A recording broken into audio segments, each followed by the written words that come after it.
Hello, everyone, and welcome back to X-Ranger. Before we begin, I thought it would be interesting if each of you could leave a comment indicating which part of the world you're joining us from. Also, don't forget to like and subscribe if you're enjoying the episodes. Now let's get comfortable, relax, and start our program. It was one of those nights where the fog rolled in thick, the kind that made everything just a little harder to see, a little harder to hear. I was on a late patrol in Redwood National Park, my breath fogging in the cold air as I moved through the underbrush.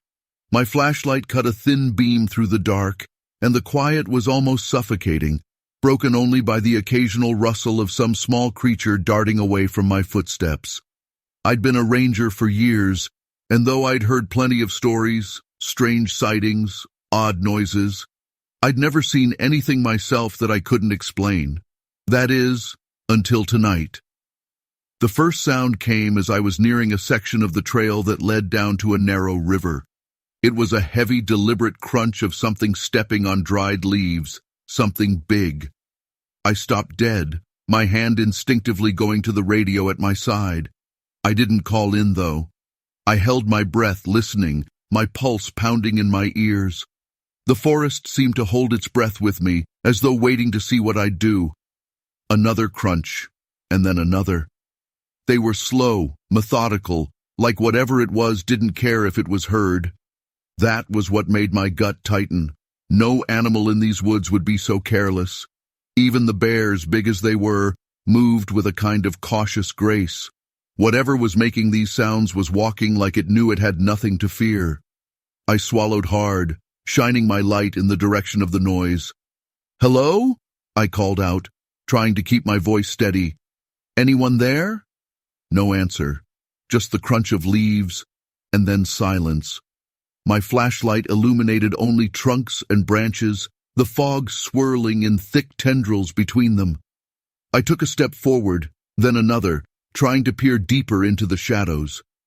There was a strange prickle on the back of my neck, a creeping sense that whatever was out there was watching me right back. I told myself it was nothing, probably a deer, or maybe a hiker who'd lost their way. But the hair on my arms stood on end, and I had to force myself to keep moving. The path led me down to the riverbank, and I hesitated there, the crunch of footsteps replaced by the soft murmur of water. I swung my light across the river, the beam glinting off the wet rocks, the fog hanging low over the surface, and that's when I saw it. A shape. Tall, broad-shouldered, standing on the opposite bank, half obscured by the mist. I froze, my light trained on it, my heart thudding painfully in my chest. It wasn't moving. It just stood there, like it was waiting for something. My mouth went dry as I tried to make out the details. Was it a man? An animal? The fog made everything look blurry, unreal. But I could see the outline of its head, the way it seemed to be staring right at me. "Hey!" I shouted, the word coming out harsher than I intended. "This area's off limits. You need to leave." Nothing. The figure didn't move, didn't flinch. I took a step closer, my boots crunching on the pebbled shore, the cold damp seeping through the edges of my socks. I was close enough now that I should have been able to see its face, but the shadows clung to it stubbornly, and the fog twisted around it like it was trying to hide it from view. And then, as suddenly as it had appeared, the figure turned. One smooth, deliberate movement, and it vanished into the mist. I swore under my breath, the sound of my own voice strangely comforting in the oppressive quiet. I scrambled over the rocks, crossing the narrow river, the water icy as it splashed against my boots. I knew I shouldn't. I should have gone back to the station, called it in, waited for backup. But something about the way it had just stood there, it gnawed at me. It wasn't normal. I pushed through the underbrush on the other side, the branches scraping against my arms, the fog growing thicker the deeper I went. I kept my light pointed straight ahead, the beam bouncing slightly with each hurried step.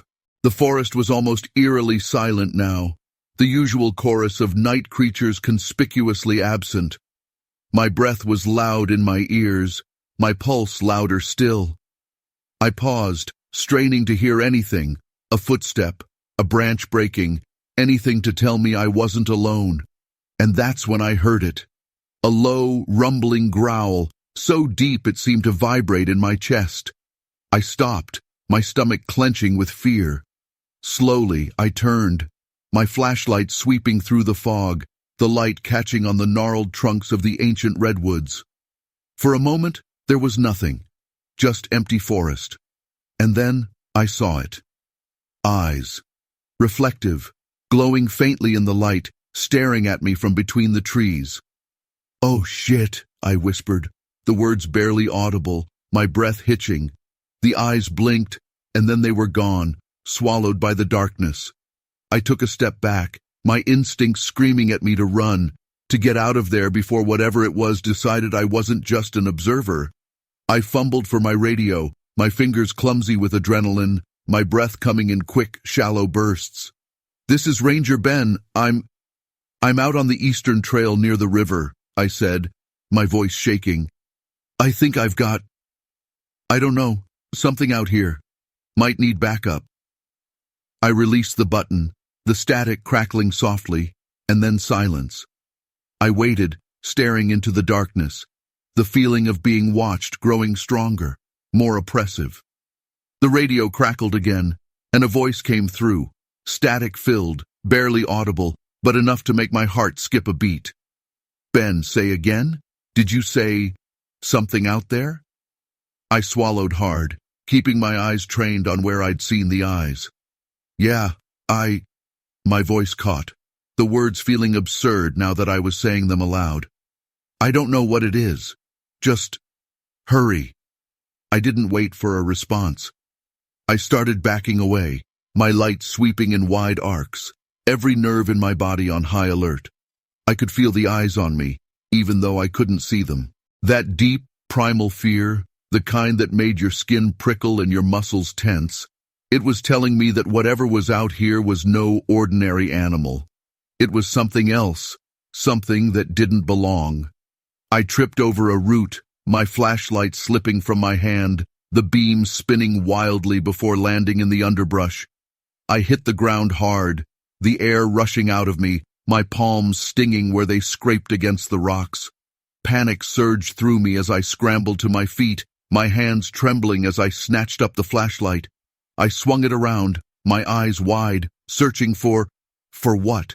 For the shadow I'd seen? For the eyes that had watched me? For a moment, I thought I saw movement, a flash of dark fur slipping between the trees. My breath caught, and I backed away, stumbling over my own feet. I didn't dare turn my back on it, whatever it was. I could feel my heart pounding, each beat echoing in my ears, the blood rushing in my veins. It felt like the forest itself was alive, pressing in on me, suffocating me.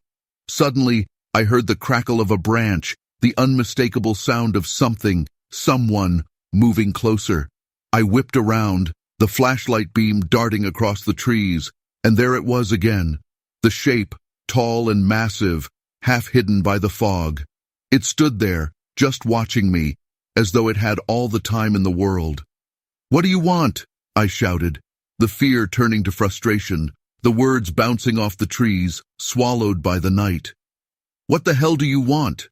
It didn't answer, of course. It just watched. My legs felt like lead, every instinct telling me to run, but I couldn't move, couldn't look away. I don't know how long I stood there, the fog curling around me, the silence stretching on, the creature, or whatever it was, holding me in place with nothing more than its presence. And then, just as suddenly as it had appeared, it turned and slipped away, disappearing into the forest with a grace that seemed impossible for something of its size. I stood there, my hands shaking, my breath coming in ragged gasps, and then I ran. I turned and ran back down the trail, my boots pounding against the earth, the fog parting around me as I fled. When I finally made it back to the station, my lungs burning, my skin damp with sweat, I was met with questioning looks from the other rangers. I tried to explain, but the words sounded wrong, ridiculous, even to my own ears. A shape? A shadow? Eyes watching me in the dark? It could have been anything, they said. A bear, A trick of the fog, my imagination getting the better of me. But I knew what I'd seen, or at least, I knew that whatever it wasn't a bear. It wasn't my imagination. It was real, and it was out there, somewhere in the forest, watching, waiting. I haven't gone back to that section of the park since that night, and I don't think I ever will, because whatever was out there, it wanted me to know it was there. It wanted me to see it, and that, more than anything, is what keeps me awake at night. Not knowing what it was, but knowing that it was watching me, and it let me go. Story 2. The night air was thick with mist, cloaking the forest in an eerie silence. I never expected my routine patrol to turn into the most chilling encounter of my career as a park ranger.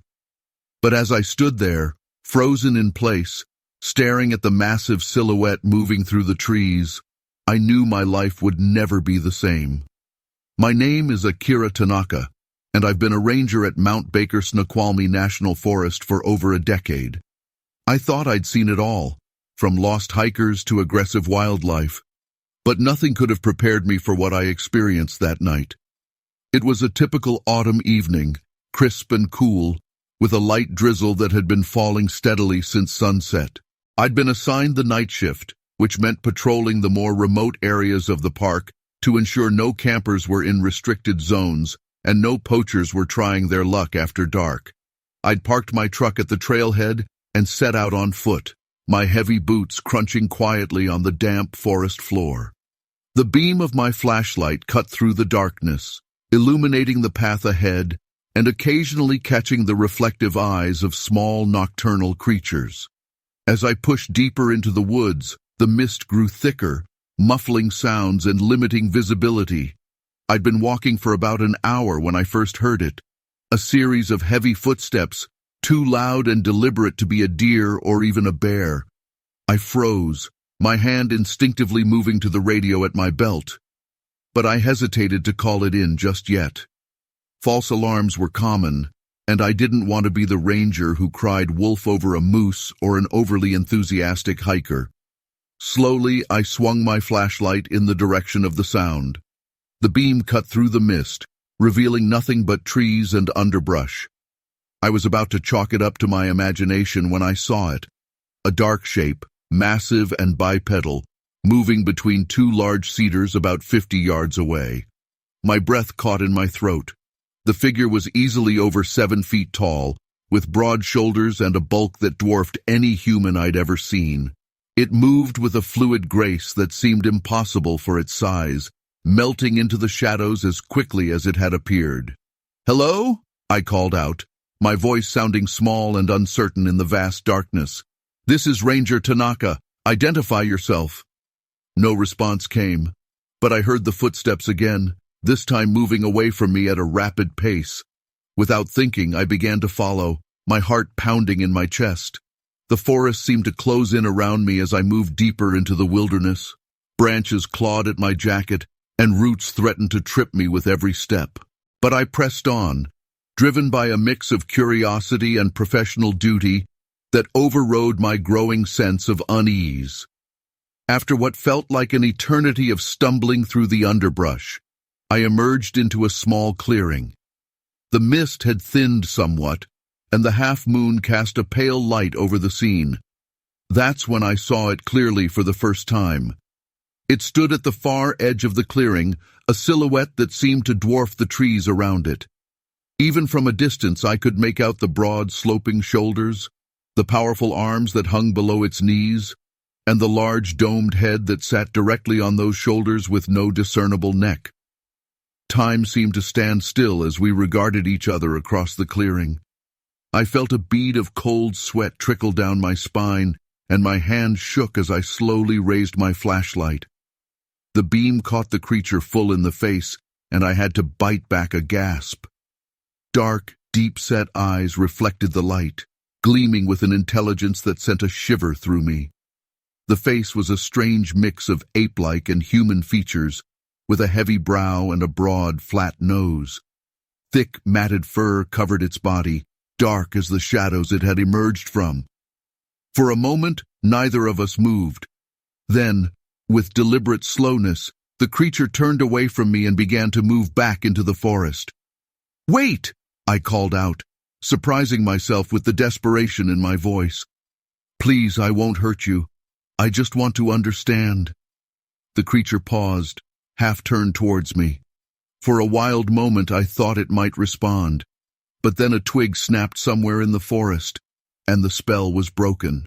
With shocking speed for its size, the being loped into the trees and disappeared.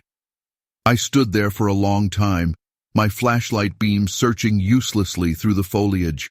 Eventually, the reality of what had just happened began to sink in, and I felt my professional training reassert itself. With shaking hands, I pulled out my radio. "Dispatch, this is Ranger Tanaka. I need to report an encounter." The radio crackled to life. "Go ahead, Tanaka. What kind of encounter?" I hesitated, knowing how insane I was about to sound. I believe I've just had a visual confirmation of a Sasquatch." There was a long pause before the dispatcher responded, their voice carefully neutral. "Can you repeat that, Tanaka?" I took a deep breath and recounted the events of the night in as much detail as I could. As I spoke, I scanned the area, looking for any physical evidence of what I'd seen, but the forest floor was a mess of leaves and mud, any tracks obscured by the ongoing drizzle. When I finished my report, the dispatcher was silent for a moment. Then, "Tanaka, are you sure about this? You understand the protocols for unverified wildlife sightings, especially unusual ones." "I know how it sounds," I said, running a hand through my damp hair. "But I know what I saw. This wasn't a bear or any other known animal. I need a team out here to help me search for evidence before the rain washes it all away." There was another pause, longer this time. "All right, Tanaka. I'm sending Ranger Martinez to your location. Stay where you are and wait for backup. And Tanaka, keep this channel clear. We don't need this getting out to the public until we know what we're dealing with." I acknowledged the order and signed off, feeling a mix of relief and frustration. I knew the protocol for situations like this: contain the information, gather evidence, and report up the chain of command. But a part of me wanted to shout it from the mountaintops, to let the world know that the legends were true. As I waited for Martinez to arrive, I couldn't shake the memory of those eyes staring back at me. There had been something in that gaze, a wisdom, a sadness, a connection to something ancient and profound. It made me question everything I thought I knew about the forest I'd been working in for years. The sound of approaching footsteps snapped me out of my reverie.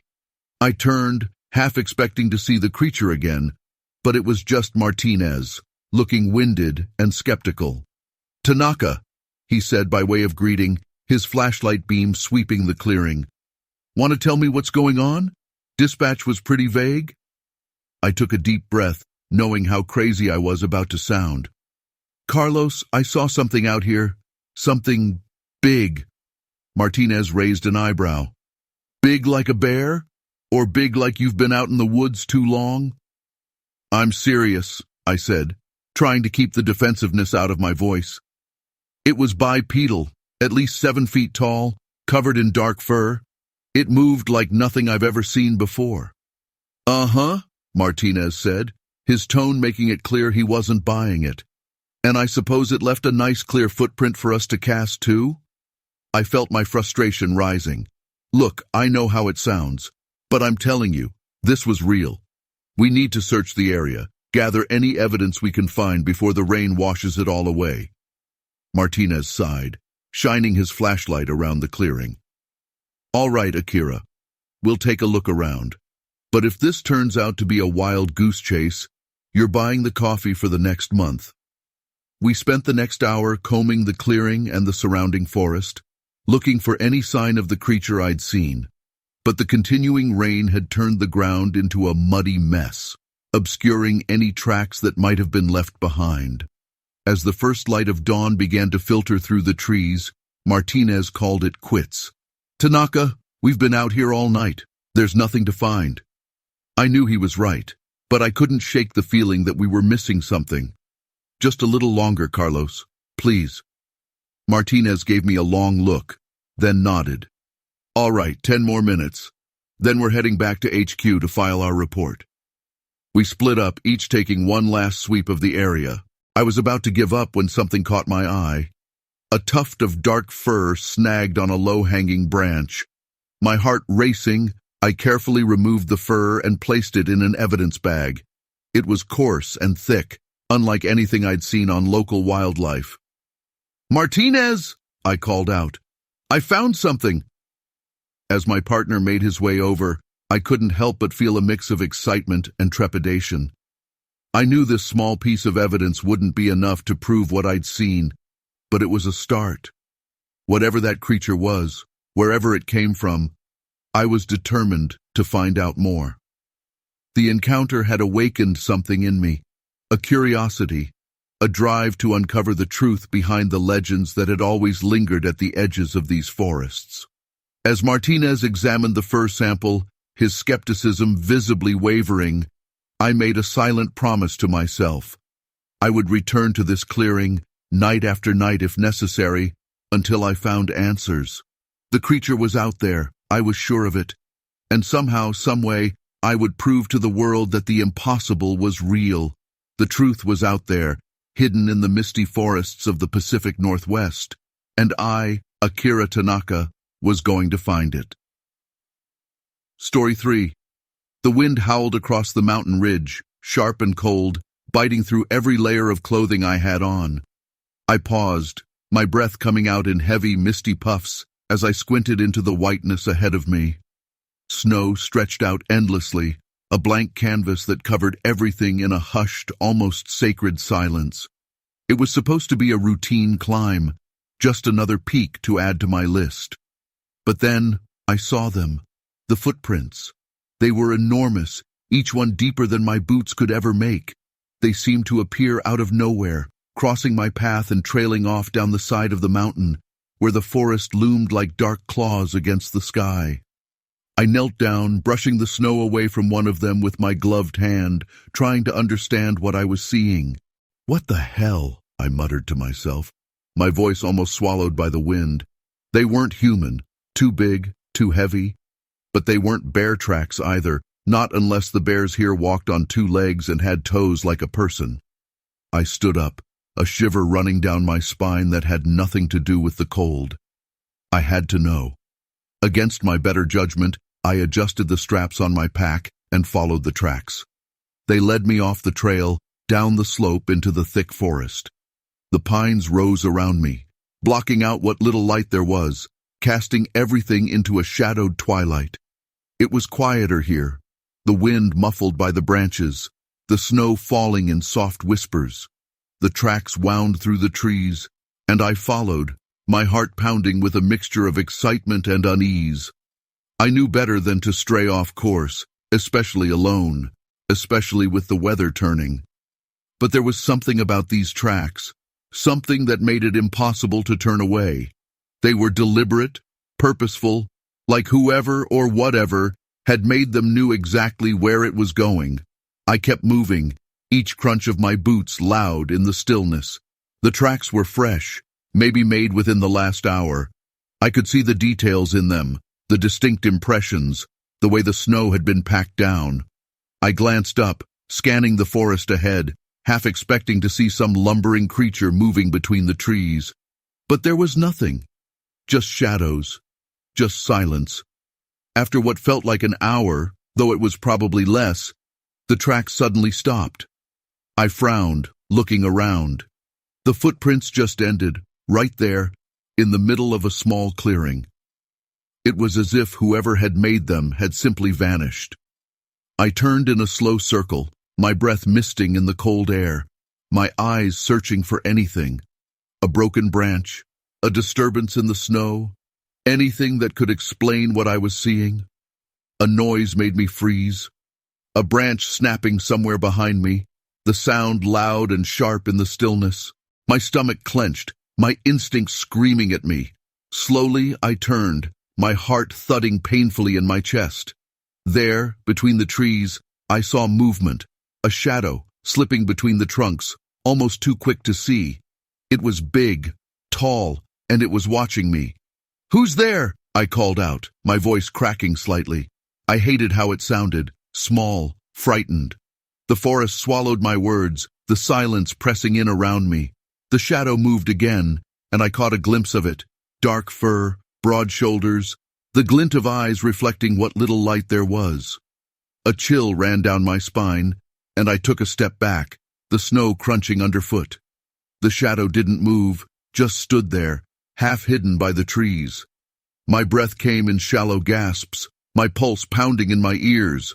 I had the sudden, overwhelming urge to run, to turn and get out of there as fast as I could. But my legs felt like lead, rooted to the spot by a mix of fear and something else. A curiosity that burned just as strongly. The creature shifted, the branches rustling, and then it was gone, slipping into the deeper shadows of the forest. I blinked, my breath catching in my throat. It was like it had never been there at all. For a long moment I just stood there, staring into the darkness, my mind racing. Then, slowly, I backed away, my eyes never leaving the spot where I'd seen it. I turned, forcing myself to move, each step feeling like a struggle, my heart hammering in my chest. I retraced my steps, following the line of footprints back through the trees, my eyes darting to every shadow, every flicker of movement. The forest felt different now, less peaceful, more oppressive, like it was watching me, waiting. The wind picked up again as I broke through the tree line, the snow swirling around me in a flurry, and I felt a strange sense of relief at the openness of the mountainside. I didn't stop until I was back at my camp, the small tent half buried in snow, the wind flapping the edges. I dropped my pack, my hands trembling as I fumbled with the zipper, ducking inside, the thin walls of the tent suddenly feeling like the only thing standing between me and whatever was out there. I sat down, my breath coming in shaky bursts, my mind replaying what I'd seen over and over. What the hell had that been? It wasn't a bear, it wasn't a person, at least not any kind of person I'd ever seen.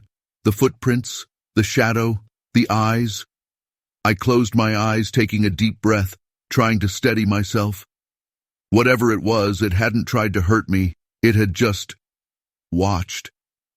And then it had left, like it didn't care whether I followed or not. I shivered, pulling my sleeping bag around me, the cold seeping through every layer, my body still buzzing with adrenaline.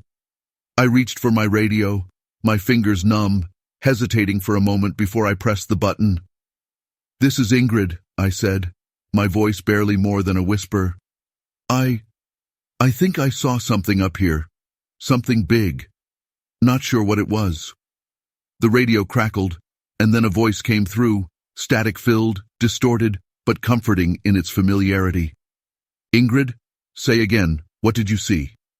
I hesitated, glancing back at the tent flap, the snow beyond it glowing faintly in the moonlight. "I'm not sure," I said finally. It's probably nothing. Just keep an ear out, okay?" There was a pause, and then a soft laugh. "Copy that. Just don't go chasing shadows, Ingrid. The weather's supposed to turn bad tonight." I managed to smile, even though they couldn't see it. "Yeah, don't worry. I'm staying put." I put the radio down, my eyes lingering on it for a moment before I lay back, staring up at the ceiling of the tent. The wind howled outside, the sides of the tent flapping, and I pulled the sleeping bag tighter, trying to shake off the unease that clung to me like the cold.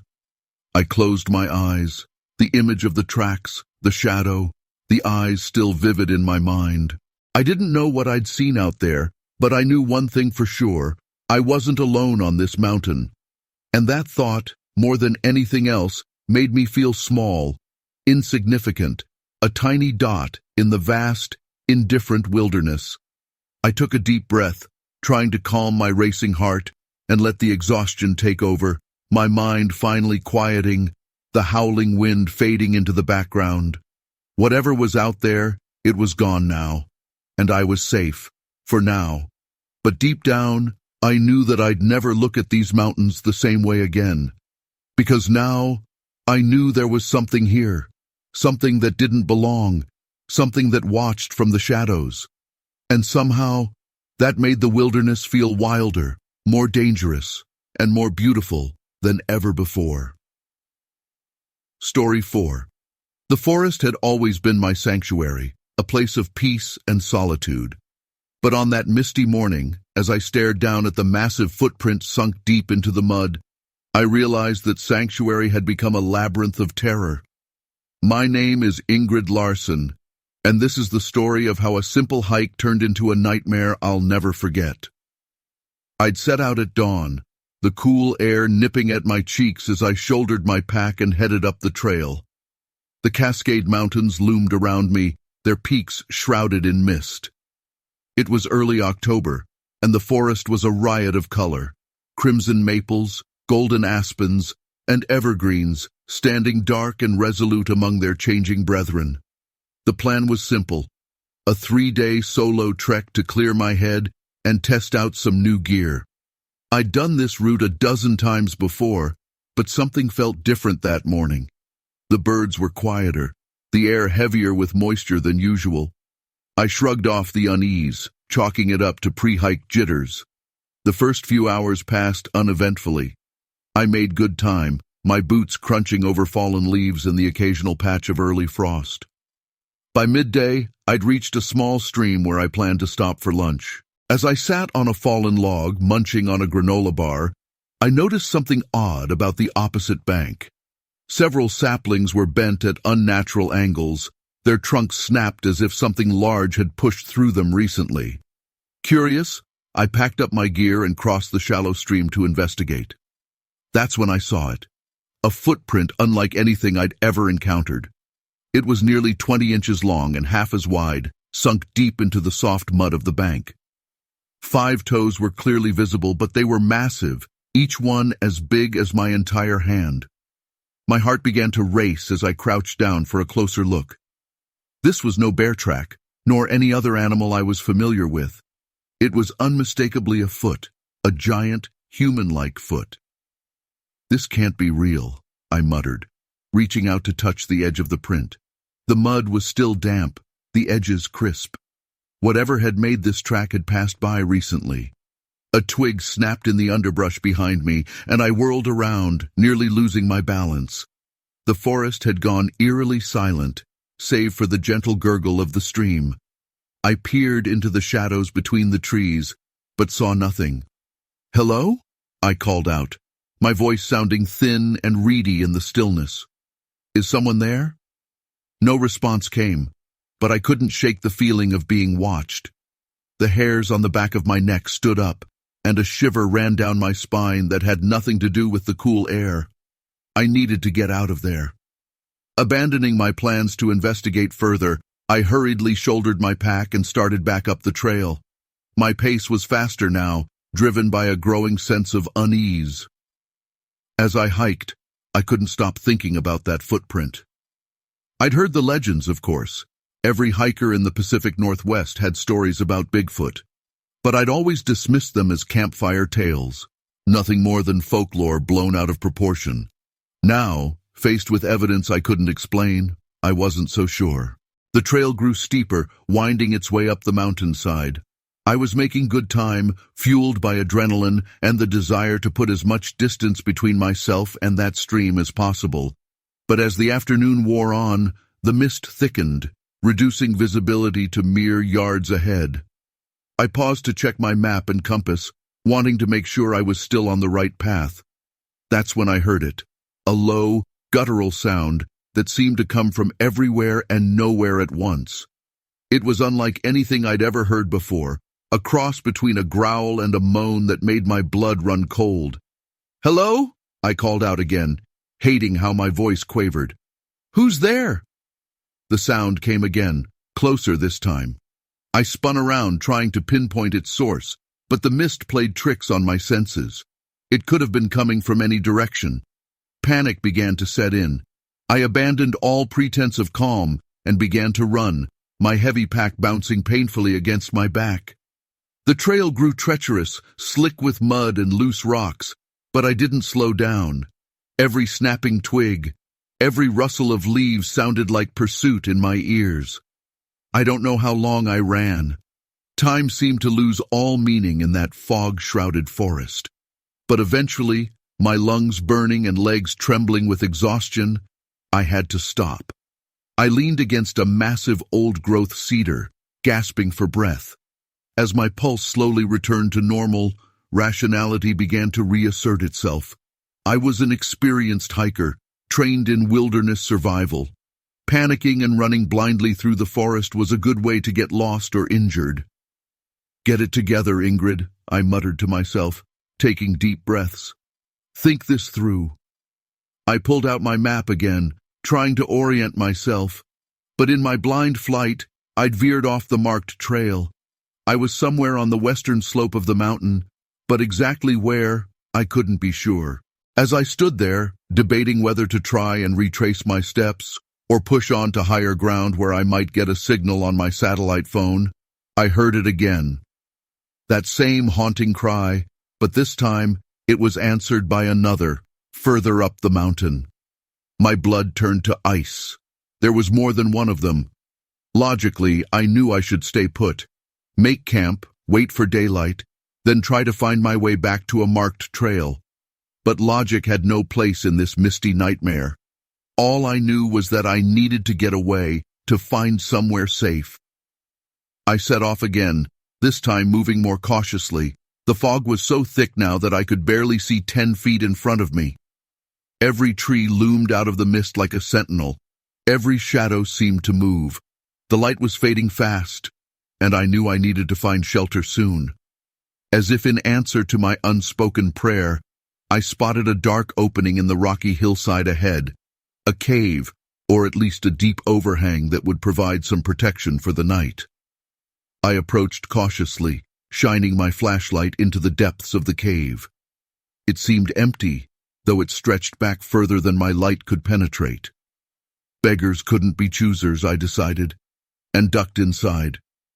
The cave was cool and damp, but blessedly dry compared to the misty forest outside. I set down my pack and began to make camp, my movements automatic after years of practice. As I worked, I tried to convince myself that there were logical explanations for everything I'd experienced that day. The footprint could have been some elaborate hoax left by other hikers. The sounds could have been a bear or wolves, distorted by the fog and my own fear. But deep down, I knew I was grasping at straws. With my tent set up and a small smokeless fire burning, I felt marginally better. I sat close to the flames, warming my hands and trying to decide what to do next. I could activate my emergency beacon, call for rescue. But what would I tell them? That I was scared of Bigfoot? A sound from the depths of the cave made me freeze. It was faint, just on the edge of hearing, a scraping, like something large moving over stone. I held my breath, straining to listen. For a long moment, there was nothing but silence.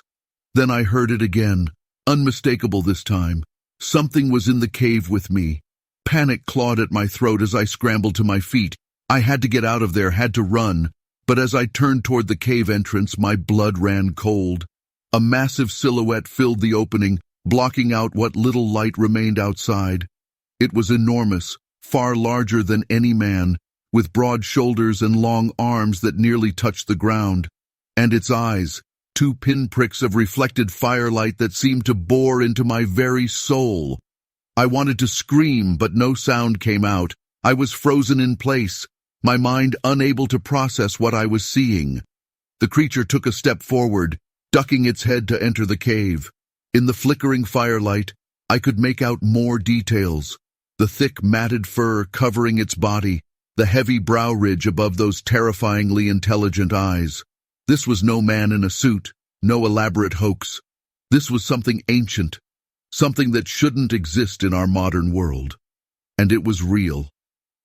"Please," I managed to whisper, though I don't know if I was addressing the creature or some higher power. "Please don't hurt me." The being paused, cocking its head to one side as if considering my words. Then, to my utter astonishment, it spoke. The sound was unlike anything I'd ever heard, a series of low grunts and rumbles that somehow coalesced into recognizable speech. "No hurt," it said, the words rough and halting. "No fear." I stared in disbelief, my mind reeling. This couldn't be happening. And yet it was. What are you?" I asked, my voice barely above a whisper. The creature regarded me for a long moment, those deep-set eyes reflecting a wisdom and sadness that seemed impossibly ancient. "We are the first," it said slowly. "The forgotten, the hidden."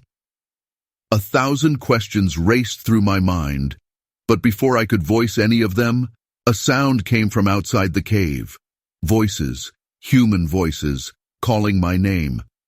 The creature's head snapped toward the entrance, its body tensing. Then, with a speed and grace that belied its size, it turned and loped deeper into the cave, disappearing into the darkness. "Wait!" I called out, taking a step after it.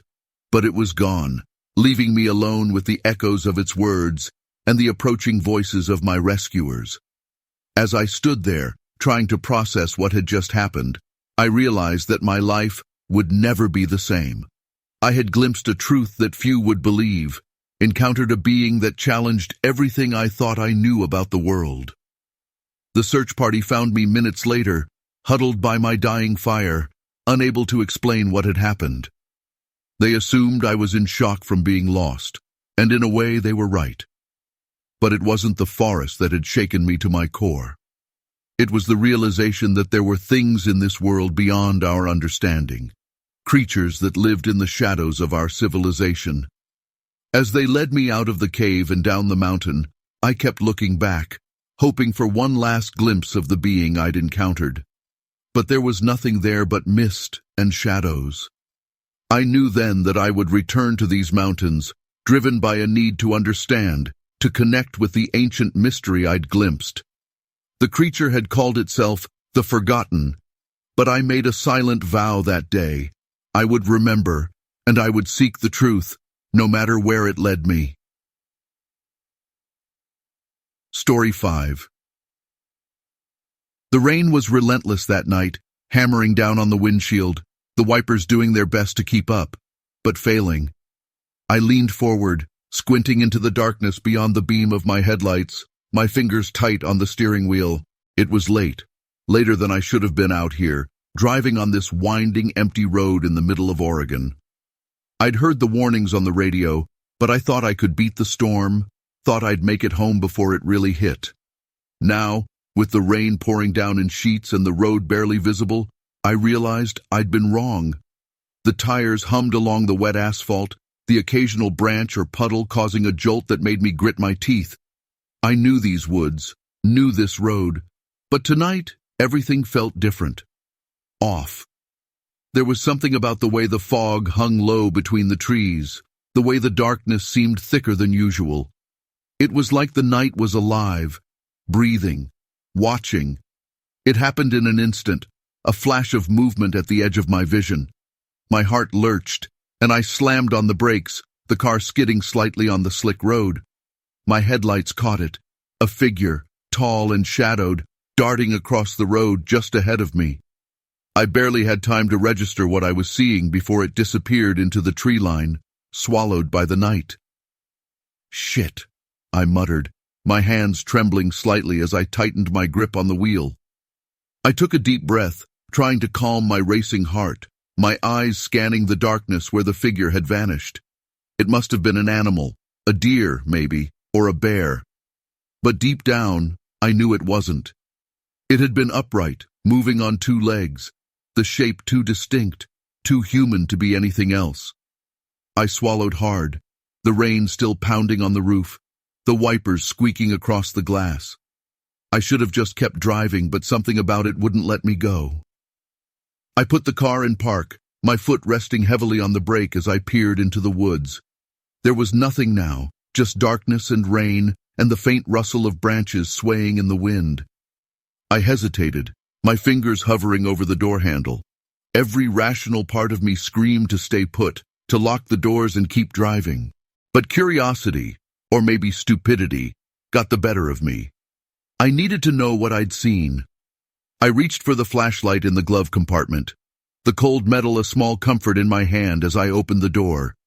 The rain hit me immediately, soaking through my jacket, the cold biting into my skin. I stepped out, the gravel crunching under my boots as I made my way to the edge of the road, my flashlight cutting a narrow path through the darkness. I swept it over the trees, the light flickering slightly in the downpour, my breath fogging in the cold air. "Hello?" I called out, my voice barely audible over the sound of the rain. "Is anyone there?" Nothing. Just the rain, the wind, the rustling of leaves. I took a step closer to the tree line, my heart pounding in my chest, the beam of my flashlight bouncing slightly with each step. The forest loomed in front of me, dark and impenetrable, and I felt a shiver run down my spine. I should have stayed in the car. This was stupid. And then I heard it, a low, guttural sound, almost like a growl, coming from somewhere deep in the woods. I froze, the light trembling in my hand as I swept it over the trees. My breath caught in my throat, my skin prickling with fear. The sound came again, closer this time, and I took a step back, my instincts screaming at me to get out of there. I turned, ready to bolt back to the car, but before I could take another step, I saw it, a pair of eyes, reflecting the light of my flashlight, staring at me from the shadows. They were high off the ground, too high to be an animal, and they didn't move, just watched me, unblinking. My heart pounded in my ears, and I took another step back, the light fixed on those eyes, my pulse racing. "Who are you?" I called out, my voice cracking slightly, the words sounding pathetic in the darkness. The eyes blinked, and then they were gone, swallowed by the night. I stood there for a moment, frozen, my breath coming in short, panicked gasps, and then I turned and ran, my feet slipping on the wet gravel as I sprinted back to the car. I fumbled with the door handle, my hands slick with rain, and threw myself inside, slamming the door shut behind me. My heart was racing, my chest tight, my hands shaking as I jammed the key into the ignition and turned it. The engine roared to life, the headlights cutting through the darkness, and I put the car in drive, my foot pressing down hard on the accelerator. I drove, the road a blur in front of me, the rain pounding on the roof, the wipers struggling to keep up. I didn't look back. I couldn't. My mind was racing. The image of those eyes burned into my memory, the way they'd watched me, unblinking, like they'd seen something in me I didn't even know was there. By the time I made it home, my hands were still shaking, my body exhausted, the adrenaline slowly wearing off and leaving me with nothing but a deep, bone-weary fear. I parked the car, my breath coming in shallow gasps as I leaned back against the seat, closing my eyes, trying to steady myself. I didn't know what I'd seen out there, but I knew one thing for sure. It hadn't been an animal. It had been something else, something that didn't belong. I got out of the car, my legs unsteady, and made my way to the front door, the rain still pouring down, the night pressing in around me. I fumbled with my keys, my fingers numb, and finally managed to get the door open, stepping inside, the warmth of the house a stark contrast to the cold outside.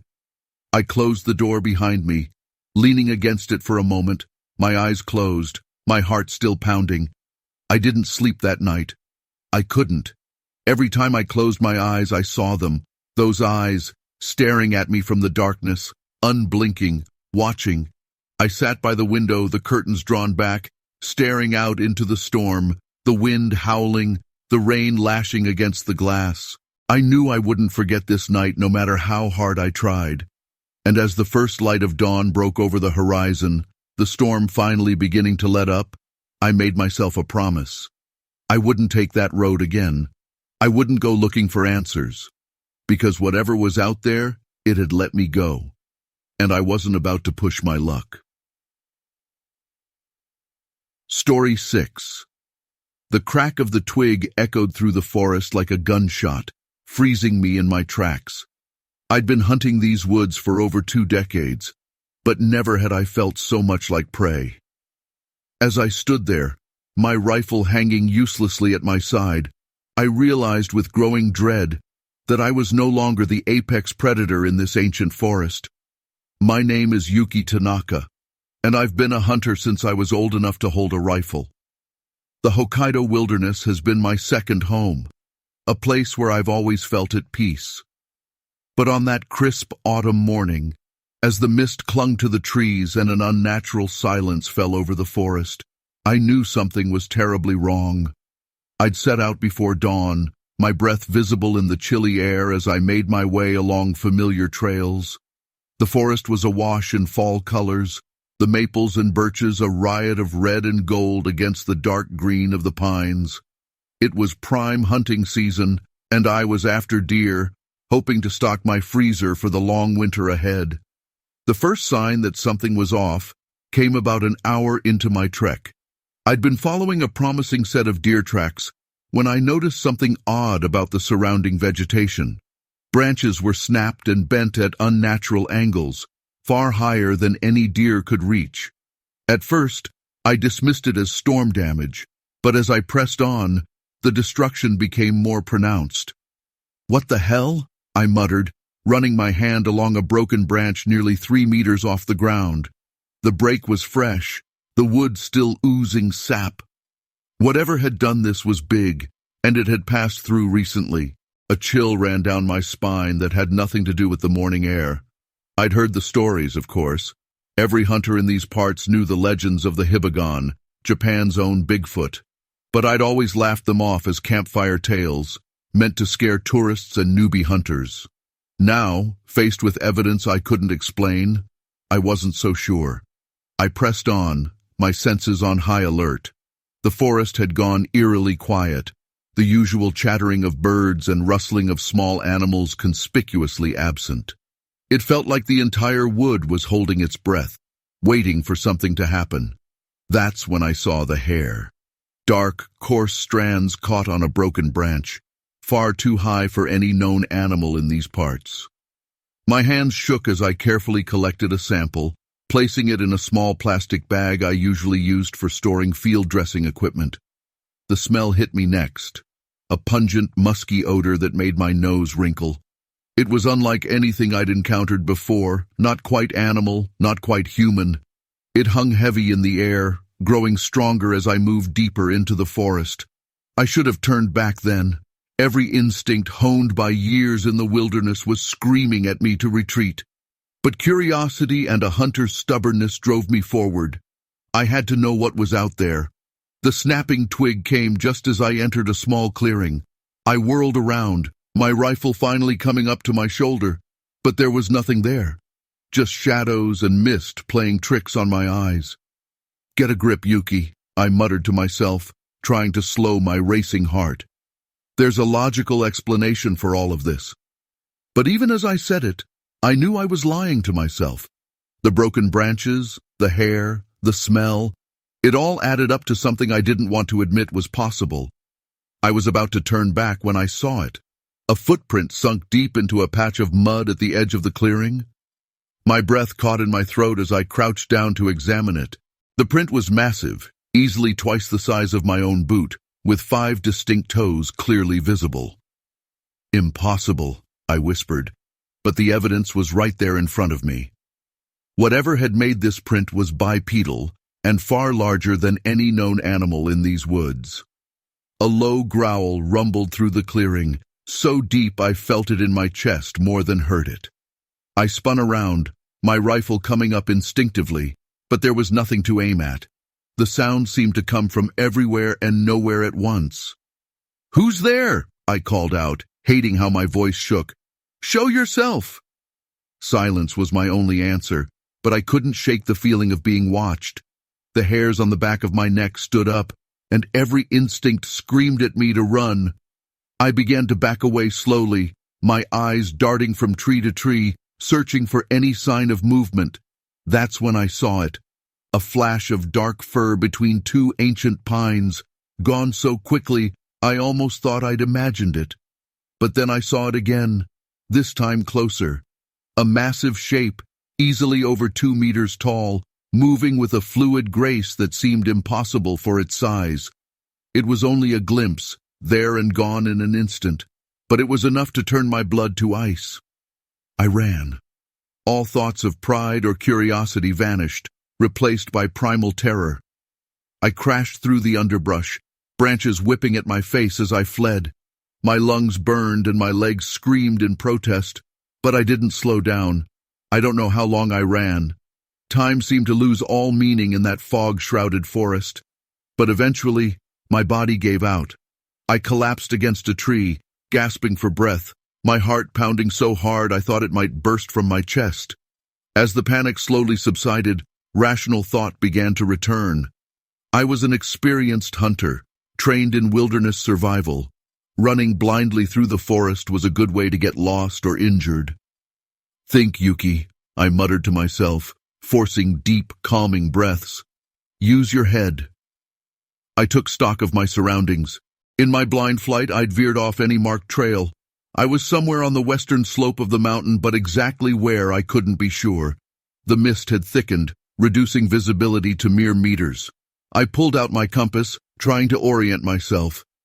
If I headed east, I should eventually hit one of the main trails. From there, I could make my way back to my truck. But as I started to move, a twig snapped behind me. I whirled around, bringing my rifle up, only to find myself face to face with it. The creature stood just at the edge of the mist, its massive form barely visible in the gloom. But I could see enough to know that this was no bear, no known animal of any kind. It was tall, over 2.5 meters, covered in thick, dark fur. Its arms were long, hanging nearly to its knees, ending in hands that looked disturbingly human-like. But it was the face that truly shook me. A heavy brow ridge shadowed deep-set eyes that gleamed with an intelligence that seemed impossible. Its nose was broad and flat, its jaw powerful. It was a face that seemed to be a missing link between ape and man, something that shouldn't exist in the modern world. We stared at each other for what felt like an eternity. I knew I should run, should shoot, should do something. But I was frozen in place, my mind unable to process what I was seeing. Then, to my utter astonishment, it spoke. The sound was unlike anything I'd ever heard, a series of low grunts and rumbles that somehow coalesced into recognizable speech.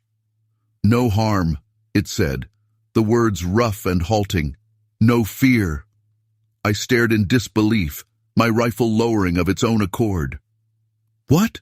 What are you?" I managed to ask, my voice barely above a whisper. The creature regarded me for a long moment, those deep-set eyes reflecting a wisdom and sadness that seemed impossibly ancient. "We are the forgotten," it said slowly. "The hidden ones." 1,000 questions raced through my mind, but before I could voice any of them, a sound came from deeper in the forest. Voices, human voices, calling my name. The creature's head snapped toward the sound, its body tensing. Then, with a speed and grace that belied its size, it turned and loped into the mist, disappearing as quickly as it had appeared. "Wait!" I called out, taking a step after it. But it was gone, leaving me alone with the echoes of its words and the approaching voices of what I assumed was a search party. As I stood there, trying to process what had just happened, I realized that my life would never be the same. I had glimpsed a truth that few would believe, encountered a being that challenged everything I thought I knew about the world and our place in it. The search party found me minutes later, huddled against a tree, unable to explain what had happened. They assumed I was in shock from being lost, and in a way, they were right. But it wasn't the forest that had shaken me to my core. It was the realization that there were things in this world beyond our understanding, creatures that lived in the shadows of our civilization. As they led me down the mountain, I kept looking back, hoping for one last glimpse of the being I'd encountered. But there was nothing there but mist and shadows. I knew then that I would return to these mountains, driven by a need to understand, to connect with the ancient mystery I'd glimpsed. The creature had called itself the Forgotten, but I made a silent vow that day. I would remember, and I would seek the truth, no matter where it led me. The hunting trip that had started as a routine outing had become a life-changing encounter.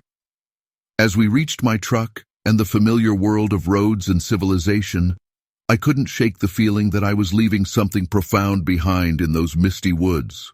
The Hibagon, or whatever it was, had shattered my understanding of the natural world. I knew that few would believe my story, but that didn't matter. What mattered was that I knew the truth, and that truth would drive me back to these mountains again and again in search of answers. The hunter had become the seeker, and my greatest adventure was just beginning. Story 7. We were deep in the forest, long past where the marked trails ended, when we saw it. Thick branches, snapped and twisted, woven together in an unnatural barricade that blocked our path. Javier, my hiking buddy, stopped dead in his tracks, his eyes narrowing as he took in the strange structure. "What the hell is this?" he muttered, his voice barely audible over the soft rustle of the wind through the trees. I moved closer, running my fingers over one of the branches. It was thick, old, and the way it had been bent, almost as if something strong, impossibly strong, had twisted it with ease, made my stomach tighten. "Maybe some other hikers did it?" I offered, though even as I said it, I didn't believe it. The branches were woven too tightly, and the sheer size of them. It was like whoever, or whatever, had done this, wanted to make damn sure no one got through. Javier shot me a skeptical look, his dark brows furrowed. "You think someone's out here building fences? For what? To keep what out? Or in?" A chill ran down my spine, and I swallowed hard, turning my gaze back to the barrier. It stretched out into the forest on either side, thick and impenetrable, and I couldn't help but feel like it was more than just a wall. It was a warning. "Should we go back?" I asked, my voice sounding small in the vast silence of the woods. The air felt heavy, like the forest itself was holding its breath, waiting to see what we'd do. Javier shook his head, a determined set to his jaw. "Nah, we didn't come all the way out here to turn around now. There's got to be a way through." I watched as he moved to the left, following the line of branches, his hand brushing against them as he went. The tension in the air seemed to grow with each step, the woods growing quieter, the usual sounds of the forest fading until there was nothing but the crunch of our boots on the snow-dusted ground and the soft rustle of the wind. I followed him, my heart pounding in my chest, each beat echoing in my ears. Something about this felt wrong, like we shouldn't be here, like we were crossing a line that shouldn't be crossed. But I didn't say anything. I just kept walking, my eyes scanning the shadows between the trees, every flicker of movement making my stomach clench. "Hey, over here!" Javier called, his voice low, urgent. He'd stopped a few yards ahead, his eyes fixed on a gap in the branches, just wide enough for us to squeeze through. He glanced back at me, his expression tense. "Looks like our way in." I hesitated, my eyes flicking to the dark space beyond the barrier. The shadows seemed thicker there, the air colder, and I couldn't shake the feeling that whatever lay beyond that opening wasn't meant to be found. But Javier was already moving, ducking down and slipping through, his breath coming out in misty puffs in the cold air. "Come on," he urged, his voice muffled by the branches. "Don't be a chicken." I took a deep breath, steeling myself, and followed. The branches scraped against my jacket as I squeezed through, the rough wood catching on the fabric, and for a moment I was enveloped in darkness, the scent of pine and earth filling my senses. Then I was through, stumbling out on the other side, the forest opening up around me once more. Javier was standing a few feet ahead, his back to me, staring at something in the distance. I moved to his side, my eyes following his gaze, and felt my breath catch in my throat. There, in the middle of a small clearing, was another structure. This one was different, not a barrier, but a sort of mound, branches and rocks piled high, almost like a nest. "What is that?" I whispered, my voice barely more than a breath. The air felt thick, heavy, the silence pressing in on us from all sides. Javier didn't answer.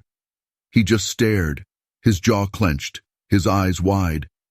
I could see the tension in his shoulders, the way his hands were balled into fists at his sides. Whatever this was, it wasn't normal. It wasn't something we were supposed to find. "We should go," I said, my voice louder now, more insistent. I took a step back, my gaze flicking to the trees around us, the shadows seeming to shift and move, like something was watching. "Javier, we need to get out of here." He turned to look at me, his expression unreadable, and for a moment I thought he was going to argue. But then he nodded, a sharp, almost jerky motion, and took a step back, his eyes still on the mound. We turned, moving quickly back towards the gap in the branches, my heart pounding in my chest, my breath coming in short, panicked bursts. The forest felt different now, the shadows deeper, the air colder, the sense of being watched stronger with every step. It was like the woods had come alive, like they knew we'd seen something we shouldn't have. Javier slipped through the gap first, his movements quick, almost frantic, and I followed, the branches catching at my jacket, my breath hitching in my throat as I struggled to get through. For a moment I felt stuck, the branches closing in around me, the darkness pressing in, and then I was free, stumbling out onto the other side, the cold air hitting me like a slap to the face. We didn't stop. We kept moving, our boots crunching on the snow-dusted ground, the forest closing in around us, the sense of urgency growing with each step. I could hear Javier breathing hard, his steps quick, almost running, and I matched his pace, my eyes scanning the shadows, every nerve in my body on high alert. It wasn't until we broke through the tree line, the open sky above us, the trail visible in the distance, that I finally let myself breathe. I slowed, my legs trembling, my chest tight, and glanced back at the forest, the dark line of trees standing silent and still. Javier stopped beside me, his hands on his knees, his breath coming in ragged gasps. He looked at me, his eyes wide, his face pale. We shouldn't have gone in there," he said, his voice shaking. I nodded, swallowing hard, my mouth dry. "I know." We stood there for a moment, the wind cold against our skin, the forest looming behind us, dark and impenetrable. I didn't know what we'd seen in there, what had made those barriers, what had built that nest. But I knew one thing for sure, we weren't meant to find it. Javier straightened, his eyes still on the forest, and then he turned, starting down the trail without another word. I followed, my gaze lingering on the tree line for a moment longer before I turned away, the sense of unease still gnawing at me, a heavy weight in my chest. We walked in silence, the forest behind us, the memory of what we'd seen still vivid in my mind. I knew I'd never forget it, the barriers, the nest, the feeling of being watched. And as we made our way back to the car, the sun dipping low on the horizon, I made myself a promise. I wouldn't come back here. Not ever. Some things were better left alone, hidden in the shadows of the forest, where they belonged. Story 8. The forest was silent, save for the ominous creaking of branches above us. We stood, frozen in disbelief, staring at the massive structure of interwoven limbs and foliage that towered before us. In that moment, I knew our research expedition had stumbled upon something that would change everything we thought we knew about the Pacific Northwest wilderness. My name is Dr. Zara Patel, and I lead a team of cryptozoologists and biologists studying unusual animal behavior in the Cascade Mountains. What we found that day in the depths of the old-growth forest would challenge not only our scientific understanding, but the very foundations of what we believed possible. The morning had started like any other on our 2-week expedition. We'd broken camp at dawn, the mist still clinging to the forest floor as we shouldered our packs and equipment. The team was in high spirits, buoyed by some interesting track castings we'd made the day before. "I'm telling you, Zara, those prints were way too big for a bear," Jake, our youngest team member, insisted as we hiked. The stride length alone. I cut him off with a raised hand, not unkindly. Let's not jump to conclusions, Jake. We need more evidence before we start making any claims. Sarah, our botanist, chimed in. He's right about one thing, though. I've never seen vegetation disturbed quite like this before. It's almost as if something's been landscaping. I had to admit, the forest around us did look strange. Branches were broken at odd heights, well above what any known local wildlife could reach. Small saplings were bent and woven together in patterns that seemed deliberate rather than random. We pressed on, the terrain growing steeper and more challenging. The old-growth forest closed in around us, massive cedars and Douglas firs blocking out much of the sunlight. It was cooler here and unnaturally quiet. No birdsong, no rustle of small animals in the underbrush. Anyone else getting the creeps? Miguel, our field tech, muttered, adjusting the straps of his pack nervously. I was about to reassure him when we emerged into a small clearing and saw it. The structure rose at least 30 feet high, a dome of intricately woven branches and vines.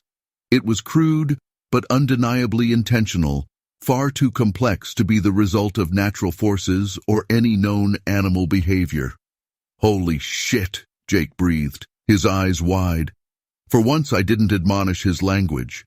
We approached cautiously, our scientific training warring with a primal instinct to flee. This isn't possible, Sarah whispered, reaching out to touch one of the woven branches. The construction, the scale.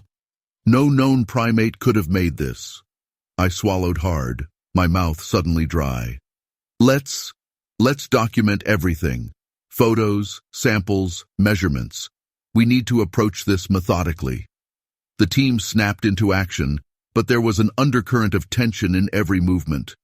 We'd come looking for evidence of unusual animal activity, but this was beyond anything we'd imagined. As we worked, I couldn't shake the feeling of being watched. The hairs on the back of my neck stood on end, and every rustle of leaves made me jump. Zara, come look at this, Miguel called from the other side of the structure. His voice was tight with barely contained excitement or fear. I couldn't tell which. I made my way around, careful not to disturb anything. Miguel pointed to a series of marks gouged into the bark of a massive cedar. Are those symbols? I asked, my voice barely above a whisper. Before Miguel could answer, a sound echoed through the forest, a long, low howl unlike anything I'd ever heard before. It was joined by another, then another, coming from different directions around us. What the hell was that? Jake hissed, his face pale. Everyone, back to back, I ordered, trying to keep my voice steady. Stay calm and... I never finished the sentence. A massive, dark shape burst from the underbrush at the edge of the clearing.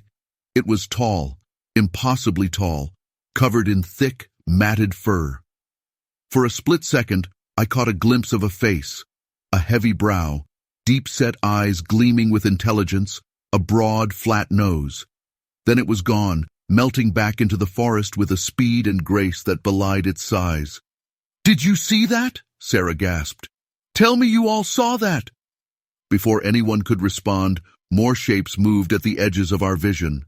Dark forms, massive and swift, circling our position. We need to get out of here, Miguel said, his voice shaking. Now. Part of me wanted to stay, to try and make contact, to understand what we were seeing, but the scientist in me was overruled by a more primal instinct. Agreed. Grab what you can. We're leaving. We scrambled to gather our most important equipment, abandoning anything non-essential. As we prepared to flee, another howl rose from the forest, closer this time. It was answered by others, forming a chorus that made my blood run cold. Run! I shouted, and we took off down the trail we'd come up on. The forest seemed to come alive around us as we ran. Branches whipped at our faces, roots threatened to trip us at every step. The howls continued, sometimes so close I could have sworn I felt hot breath on the back of my neck. We ran until our lungs burned and our legs trembled, finally bursting out of the dense forest onto a wider maintained trail. Only then did we stop, collapsing to the ground, gasping for air. What? What were those things? Jake panted, his eyes wild. I don't know, I admitted, trying to catch my breath. But whatever they were, they're not supposed to exist. We have to report this, Sarah insisted. The scientific community needs to know. And tell them what? Miguel cut in.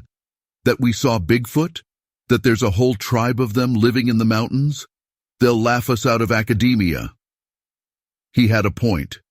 What we'd seen defied explanation, challenged everything we thought we knew about the natural world. But I knew we couldn't just ignore it. We report the facts, I said firmly. The structure, the markings, the vocalizations. We present our evidence and let the scientific community draw their own conclusions. And the creatures? Jake asked hesitantly. I paused, considering. We describe what we saw as accurately as possible. No embellishments, no speculation, just the facts.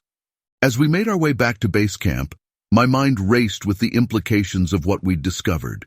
If there really was an unknown primate species living in these mountains, it would rewrite our understanding of evolution, of human history. But a part of me, a part I was almost afraid to acknowledge, wondered if what we'd encountered was something more than just an undiscovered animal. The intelligence in those eyes, the complexity of that structure, it hinted at something beyond our current scientific understanding. Back at camp, we spent hours debriefing, going over every detail of our encounter. We examined our photos, our samples, trying to make sense of what we'd seen. Look at this, Sarah said, pointing to one of the photos of the structure. The weaving pattern here, it's incredibly complex.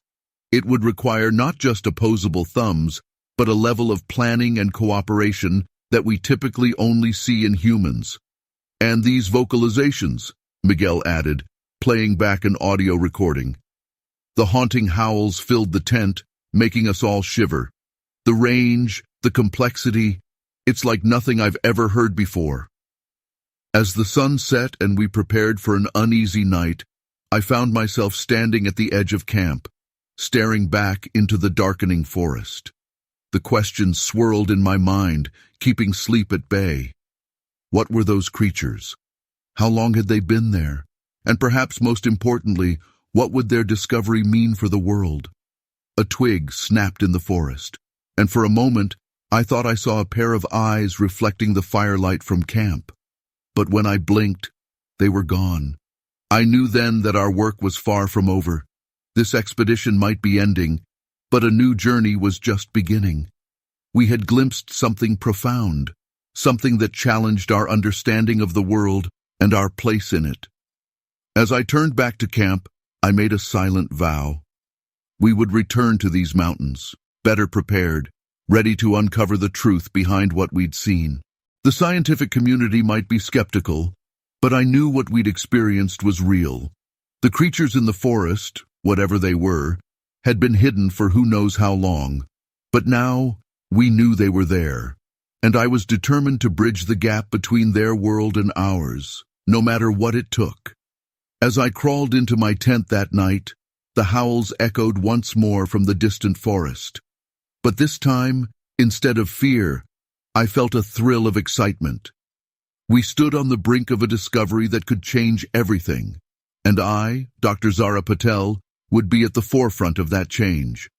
The mystery of the forest creatures awaited, and I was ready to face it head-on.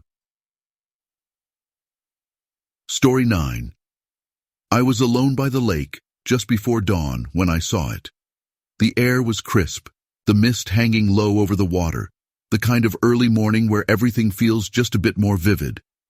I'd come here to fish, nothing fancy, just me, my gear, and the quiet, untouched stillness of this little hidden spot in the woods.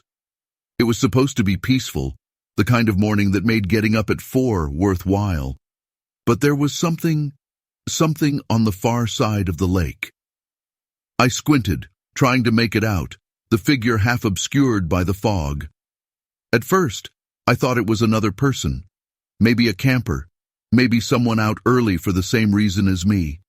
But the way it stood there, so still, just watching, It set my nerves on edge. I adjusted my stance, the fishing rod in my hand suddenly feeling heavy, the line forgotten in the water. "Hey!" I called, my voice cutting through the quiet. It felt wrong, breaking the silence like that, but I couldn't help it. I had to know who it was, or what it was. The figure didn't respond, didn't move, and a chill ran down my spine. I took a step forward, my boots crunching softly against the pebbled shore, my eyes fixed on the shadow across the lake. It was tall, taller than anyone I'd ever seen, and broad, almost unnaturally so. The mist swirled around it, making it look like it was barely there, like it was part of the fog itself. I swallowed hard, a sense of unease settling in the pit of my stomach. "You lost?" I tried again, though my voice lacked the confidence it had the first time. I didn't really expect an answer. There was something about the way it stood, the way it seemed to be looking right at me, that made my skin crawl. The figure moved then. Just a slight shift, like it had turned its head. My breath caught in my throat, and I took another step back, my foot catching on a rock, my balance wavering for a moment. I blinked, and in that heartbeat of time, it vanished. Just gone. Swallowed by the mist, as if it had never been there at all. "What the—" I muttered, my heart pounding in my ears, my eyes scanning the tree line across the lake. There was nothing. No movement, no sound, just the soft ripple of water against the shore, the early morning birds beginning to stir in the branches above. I stood there frozen, trying to convince myself that I'd imagined it, that it had been nothing more than a trick of the light, the fog playing with my mind. But deep down, I knew better. I'd seen something real, something that shouldn't have been there. I glanced at my fishing rod, the line slack in the water, the bobber drifting aimlessly. The excitement I'd felt earlier, that anticipation of a quiet morning on the lake, had drained away, replaced with a heavy sense of dread. I didn't want to be here anymore. I wanted to pack up, to get back to my car, to put as much distance between myself and this lake as possible. I reeled in the line, my fingers clumsy, my eyes still darting to the far side of the lake, half expecting to see that figure appear again, to see it watching me from the shadows. The mist seemed to grow thicker, pressing in around me, the cold seeping through my jacket, making my hands shake as I packed up my gear. I'd always loved being out here, alone with the world, the quiet wrapping around me like a blanket. But now, the silence felt oppressive, the mist more like a barrier than a comfort. I slung my gear over my shoulder, taking one last look at the lake, the water dark and still, and turned away. The walk back to the car was longer than I remembered, each step feeling heavy, my boots crunching against the frost-covered ground. The forest around me was waking up, birds calling to one another, the rustle of small animals in the underbrush, but it did nothing to ease the tension in my chest. It felt like every shadow held a secret, every flicker of movement just beyond my vision, something watching, waiting. I could see the outline of my car through the trees, and a sense of relief washed over me, my pace quickening.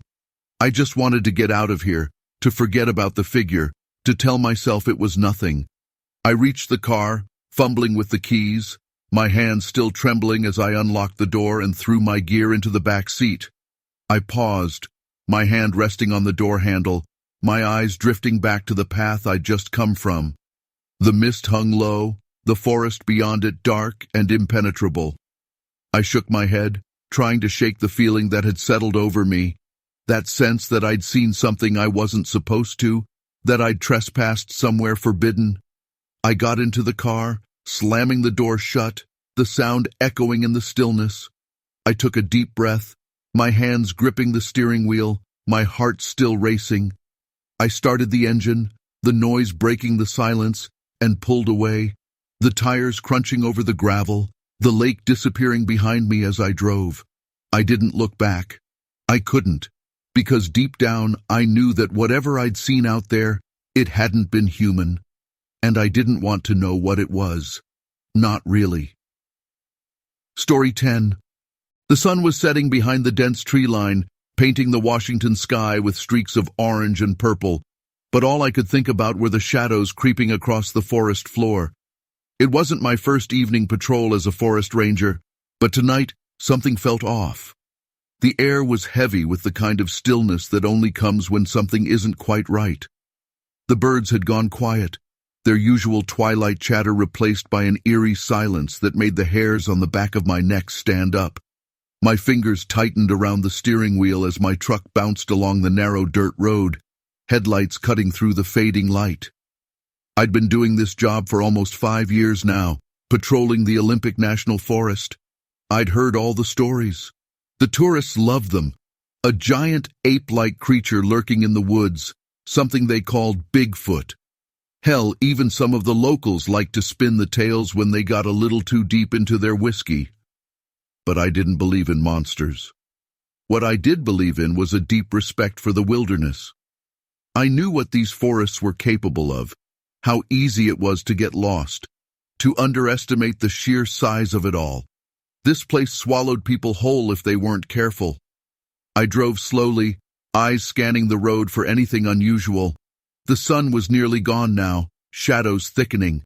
My radio crackled to life, breaking the quiet. "Trevor, you copy?" It was Callie, my partner back at the station. I grabbed the handheld. "Yeah, I'm here. What's up?" "Just checking in. You still out near Lost Creek? Heading that way now?" She paused, static filling the line for a moment. "Had a couple of campers report strange noises up there earlier. Probably nothing, but you know the drill. People hear an owl and suddenly think they're being stalked by something wild." "Roger that," I said, glancing out the window at the trees. "I'll take a look." The creek wasn't far, just another mile or so. I'd planned to wrap up soon, but now I had to check it out. That's the thing about this job. It's never done until it's done. I reached the small pull-off near Lost Creek, killed the engine, and stepped out. The air was cooler now, crisp, carrying the faint scent of pine and earth. My boots crunched against the gravel as I walked toward the trailhead. The forest loomed ahead, dark and impenetrable. I grabbed my flashlight and swung it across the tree line. The beam cut through the darkness, casting long shadows that danced with every movement of the light. Nothing, not a sound. I didn't hear any animals, no rustling in the underbrush, just the occasional creak of the trees swaying in the wind. Still, I knew better than to trust the quiet. Out here, everything was unpredictable. As I stepped into the forest, the silence seemed to press in around me, thick and heavy. The trail was narrow, winding its way deeper into the trees, following the creek. I'd walked it a dozen times before, but tonight, something felt different. I couldn't put my finger on it, but there was this nagging sensation that I wasn't alone. Every step I took, the feeling grew stronger.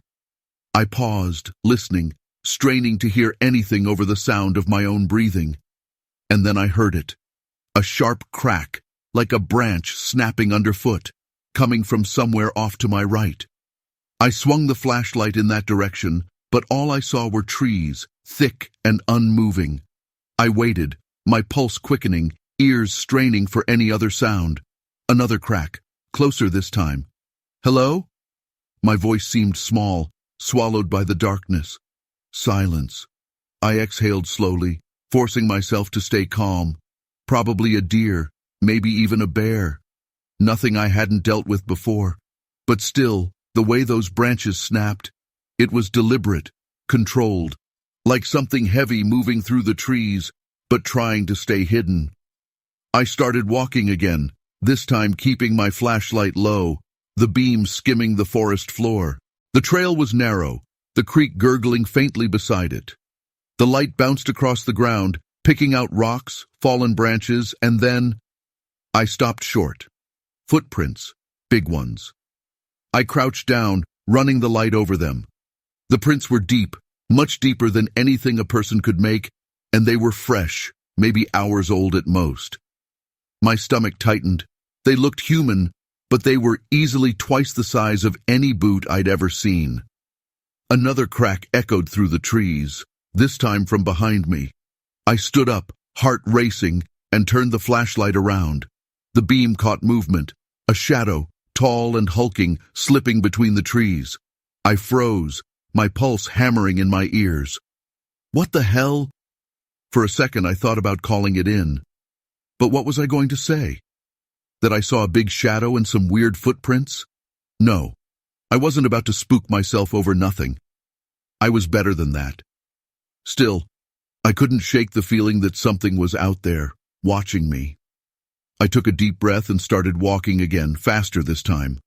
The trail looped back toward the road, and I figured I'd finish the patrol and head back to the station. But then, just as I reached a clearing near the creek, I heard it. A low, guttural growl. It was so deep, I felt it in my chest, vibrating through the air. My hand tightened around the flashlight, and I turned slowly toward the sound. There, standing at the edge of the clearing, half hidden in the shadows, was a figure. It was massive, easily 7 or 8 feet tall, its outline barely visible in the fading light. My heart stuttered, and for a moment I couldn't move. The flashlight shook in my hand as I raised it, casting the beam over the thing's face.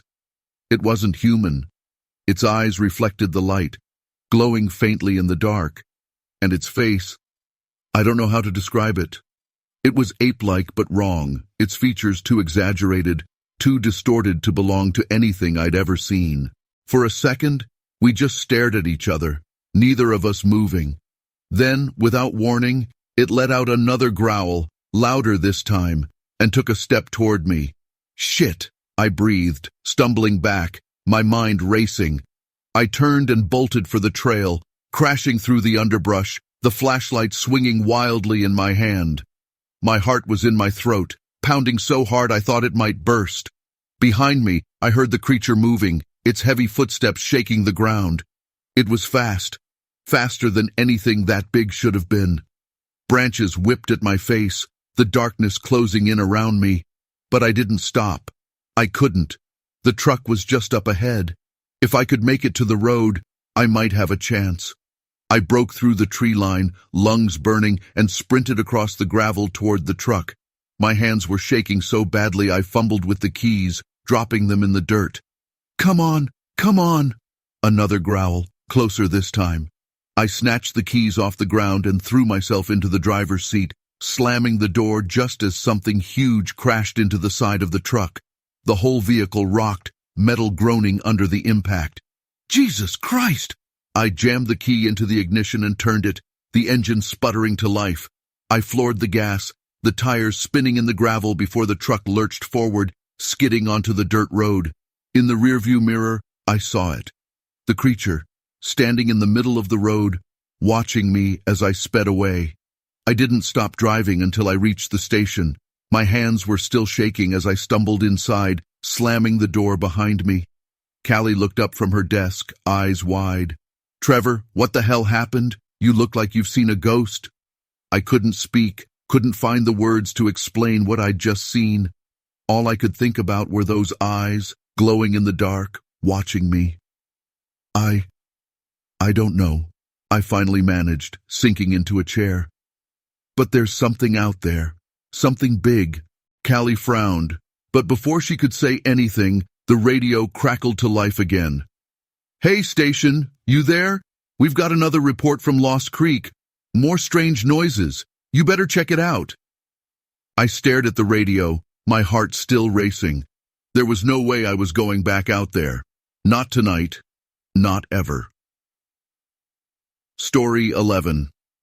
The shutter clicked, freezing the misty forest scene in digital eternity. It wasn't until later when I reviewed the day's shots that I realized I had captured something that would haunt me for years to come.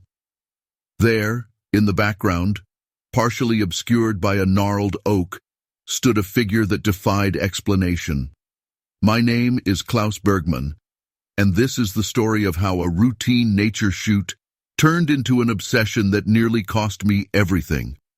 I'd been a professional nature photographer for over 2 decades, specializing in the rugged beauty of the Pacific Northwest. That fateful morning in late September, I set out before dawn, my heavy pack laden with camera gear. The forecast promised fog, perfect for the moody forest shots I had in mind. The trail was familiar, winding through ancient cedars and firs that had stood sentinel for centuries. Tendrils of mist clung to the forest floor, creating an otherworldly atmosphere. I breathed in the damp, earthy scent, feeling the familiar thrill of anticipation. As the sun began to rise, painting the fog with ethereal light, I set up my first shot. The click of the shutter broke the stillness, capturing a shaft of sunlight piercing through the mist. I checked the display, nodding in satisfaction. "Not bad, old man," I muttered to myself, a habit born from years of solitary work. I continued up the trail, stopping periodically to capture the interplay of light and shadow. It was near midday when I reached a small clearing that took my breath away. An ancient oak stood at its center, its gnarled branches reaching out like arthritic fingers. The fog swirled around its base, creating a scene straight out of a fairy tale. I spent nearly an hour there, shooting from various angles, lost in the zen-like focus of my craft. It wasn't until I was packing up that I noticed something odd. A flicker of movement at the edge of the clearing caught my eye, but when I turned to look, there was nothing there. Shrugging it off, I continued my hike. But as I made my way back down the mountain, I couldn't shake the feeling of being watched. The forest seemed unnaturally quiet, the usual chittering of squirrels and birdsong conspicuously absent. It wasn't until I got home and began reviewing the day's shots that I saw it. In one of the photos of the old oak, partially hidden behind the trunk, stood a figure.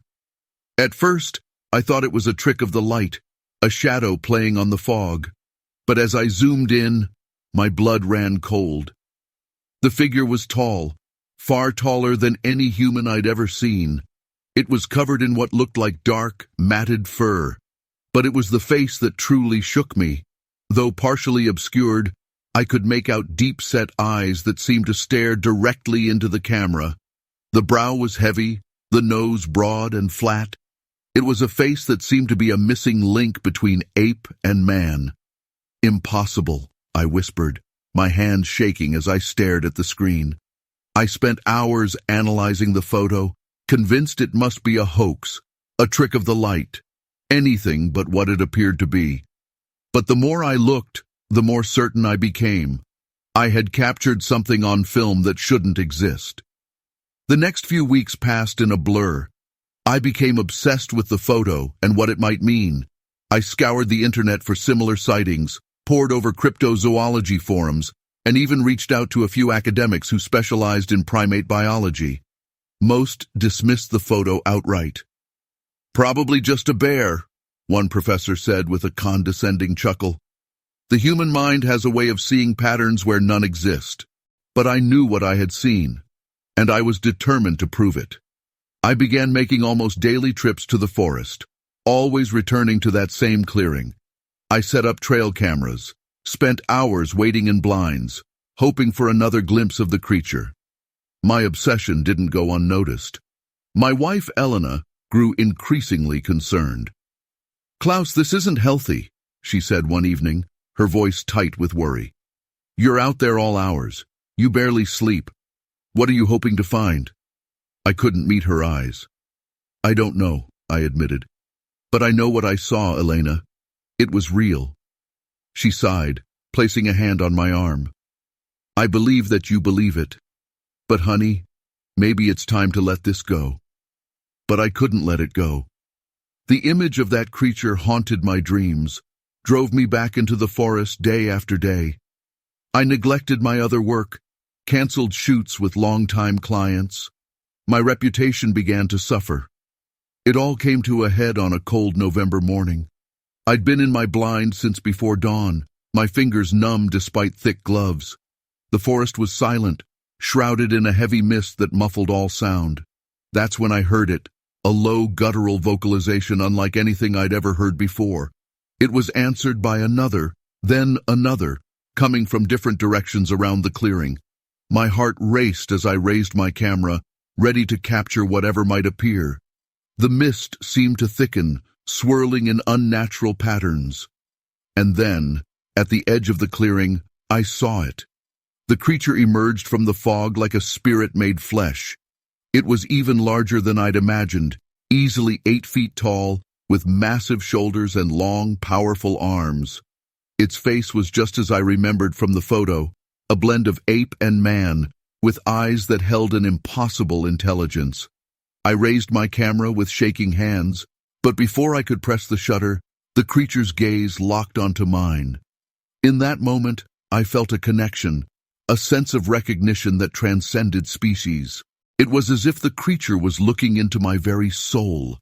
And then, as quickly as it had appeared, it was gone, melting back into the mist with a grace that belied its size. I sat there for what felt like hours, my mind reeling. When I finally emerged from the blind, the forest seemed different somehow. The mist had cleared, and the usual sounds of wildlife had returned.